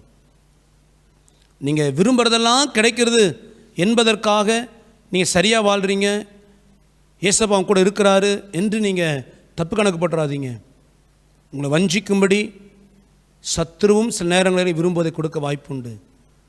இயேசப்பா உங்க கூட இருக்கிறாரு என்பதுக்கு ஒரே அடையாளம் உங்கள் வாழ்க்கையில் ஒரு பரிசுத்த தாகம் உங்களுக்குள்ளே இருக்கும். நாளுக்கு நாள் நீங்கள் வசனத்துக்கு கீழ்ப்படிய விரும்புவீங்க, ஆவிக்கிற வாழ்க்கையில் வளர்ந்துக்கிட்டே இருப்பீங்க. ஒரு சின்ன தவறு உங்களுக்குள்ள உண்டாயிட்டாலும் ஒரு உணர்வு உங்களுக்குள்ளே உண்டாகும், ஒரு எச்சரிப்பு உங்களுக்குள்ளே உண்டாகும், பெரிய ஒரு வேதனை உண்டாகும், மனம் திரும்புவீங்க. இந்த அனுபவம் உங்களுக்குள்ளே இருந்தால் நீங்கள் வரைக்கு ஆயத்தமாவதற்கு உங்களை அர்ப்பணித்திருக்கிறீங்கன்னு அர்த்தம். இப்படி எந்த அனுபவமே இல்லை, ஏதோ பேருக்கு போயிட்டு வரேன், தயவு செய்து மனம் திரும்பிடுங்க. இந்த கோபாக்கினைக்கு தப்பித்து கொள்வதற்கு இன்றைக்கு நம்ம ஆயத்தமாகும். இந்த கோபாக்கின் நாளை கத்து உங்களுக்காக எனக்காக வைக்கவே இல்லை, உங்களுக்காக எனக்காக அவர் தன் ரத்தத்தையே விளைக்கிறமை கொடுத்தார். எதற்காக? நீங்கள் இவைகளுக்கெல்லாம் தப்பித்து அவருடைய மனவாட்டிகளாக எடுத்துக்கொள்ளப்படணும். இன்னை வரைக்கு ஆயத்தமாகுங்க. இதுவரை வாழ்ந்த வாழ்க்கை போதும். இந்த நாளில் உங்களை ஒப்பு கொடுத்து மனம் திரும்பி கர்த்தர் வார்த்தைக்கு அர்ப்பணிங்க. வருகைக்கு ஆயத்தமாகுங்க. கர்த்தர் ஆசீர்வதிப்பார். நம்ம எல்லா கண்களை மூடி, இருக்கிற எல்லா கண்களை மூடி ஒரு நிமிடம் நம்ம எல்லா தேவசங்களும் ஒப்பு கொடுப்போமா? வருகைக்கு நான் ஆயத்தமாக இருக்கிறேன்னா உங்களை நீங்களே நிதானித்து பாருங்கள். நான் விரும்புகிறதெல்லாம் எனக்கு கிடைக்குது, என் வாழ்க்கையில் ஒரு குறைவும் கிடையாது, எல்லா பொருளாதார ஆசீர்வாதம், எல்லா விதமான தேவை சந்திக்கப்படுது, என் வாழ்க்கை நான் திருப்தியாக இருக்கிறேன், என் வாழ்க்கையில் செல்வத்துக்கு மேலே செல்வம், சொத்துக்கு மேலே சொத்து வருகிறது, என் பிஸ்னஸ் நல்லா இருக்குது, சமுதாயத்தில் நல்ல பேர்ப்புகள் இவையெல்லாம் இருப்பதினால் கர்த்தர் என் கூட இருக்கிறார். தயவு செய்து அப்படி நினைத்துக் கொள்ளாதீங்க. உங்களுக்குள்ள பரிசுத்த வாஞ்சை இருக்குதா? உங்கள் வாழ்க்கையில் ஆவிக்கிற வாழ்க்கை நாளுக்கு நாள் வளர்கிற அனுபவம் இருக்குதா? கர்த்தர் உங்களோடு பேசுகிற உணர்வு உங்களுக்குள்ள இருக்குதா? ஒவ்வொரு நாள் தேவ சமூகத்தில் காத்திருக்கிற அனுபவம் உங்களுக்கு இனிமையாக இருக்குதா? கொஞ்சம் நிதானித்து பாருங்கள். ஆவிக்கிற வாழ்க்கையில் உங்களுக்குள்ள வளர்ச்சி இருக்கும் பொழுது நீங்கள் வருகைக்கு ஆயத்தமாக இருக்கிறீங்கன்னு அர்த்தம். கொஞ்சம் நிதானித்து பார்த்து உங்களை சுத்திகரித்துக்குள்ள ஒப்பு கொடுப்பீங்களா? ஏசப்பா, நான் எப்படி ஆயுள் வருகைக்கு ஆயத்தமாகணும், நான் எப்படி ஆயுள் ராஜ்யத்தில் எடுத்துக்கொள்ளப்படணும், எனக்கு உதவி செய்யுங்கப்பா. இந்த உபத்திரவத்தின் நாட்கள் எனக்கு வேண்டாம் ஆண்டவரே, மகா கோபாக்கினி நாட்கள் எனக்கு வேண்டாம்ப்பா. நான் மனம் துருமேன் ஒப்பு கொடுக்கிறேன். அர்ப்பணிப்போமா? எல்லாரும் ஒப்பு கொடுப்போமா? ஸ்தோத்திரம் ஸ்தோத்திரம் ஸ்தோத்திரம் ஸ்தோத்திரம் ஸ்தோத்திரம் ஸ்தோத்திரம் ஸ்தோத்திரம் ஸ்தோத்திரம் ஸ்தோத்திரம் ஸ்தோத்திரம் ஸ்தோத்திரம். மகா கோபாக்கினி நாட்களுக்கு நாம் தப்பித்துக் கொள்ளுவோம். கர்த்தர் நம்மை ஆஸ்வதிப்பார். நாம் ஜெபிக்கலாம். எங்கள் அன்பின் பரலோகத்தின் நல்ல பிதாவே, ஆண்டவரும் இரட்சகருமாக இயேசுவின் நாமத்தில் ஜெபிக்கிறோம். நீர் பேசுகிற நம்முடைய நல்ல வார்த்தைகளுக்கு நன்றி ஆண்டவரே. உடைய வார்த்தையின்படியே நாங்கள் ஜீவிக்கவும் உடைய வருகை நாங்கள் ஆயத்தமாகவும் கர்த்தர் உதவி செய்யும். கிருபை கற்பணிக்கிறோம். பெரிய காரியங்கள் செய்யுங்க. அந்த சதை கெட்ட ஒவ்வொருவரும் வரப்போகிற இந்த கோபாக்கிற நாட்களுக்கு தப்பித்துக் கொள்ளவும் வருகைக்கு தங்களை ஆயத்தப்படுத்திக் கொள்ளவும் கர்த்தர் உதவி செய்யும். கிருபை எங்களை தாங்கட்டும். ஆசீர்வதிங்க. இயேசு கிறிஸ்துவின் நாமத்தில் ஜெபிக்கிறோம். ஜெபங்கேறும் நல்ல பிதாவே, ஆமென். என் ஆத்துமாவே கர்த்தரை ஸ்தோத்திரி, முழுமே பரிசுத்த நாமத்தை ஸ்தோத்திரி. என் ஆத்துமாவே கர்த்தரை ஸ்தோத்திரி, கர்த்தர் செய்த சகல உபகாரம் மறவாதே. ஆமென். என்னுடைய பிதாவாகிய தேவனுடைய அன்பும் கர்த்தராகிய இயேசு கிறிஸ்துவின் கிருபையும் பரிசுத்த ஆவியின் ஐக்கியம் சமாதான வழி நடத்துதல் இன்றும் என்ற சதா காலங்களில் நம் அனைவரோடும் இருப்பதாக. ஆமென். அல்லேலூயா, அல்லேலூயா, அல்லேலூயா. கர்த்தர் ஆசீர்வதிப்பார்.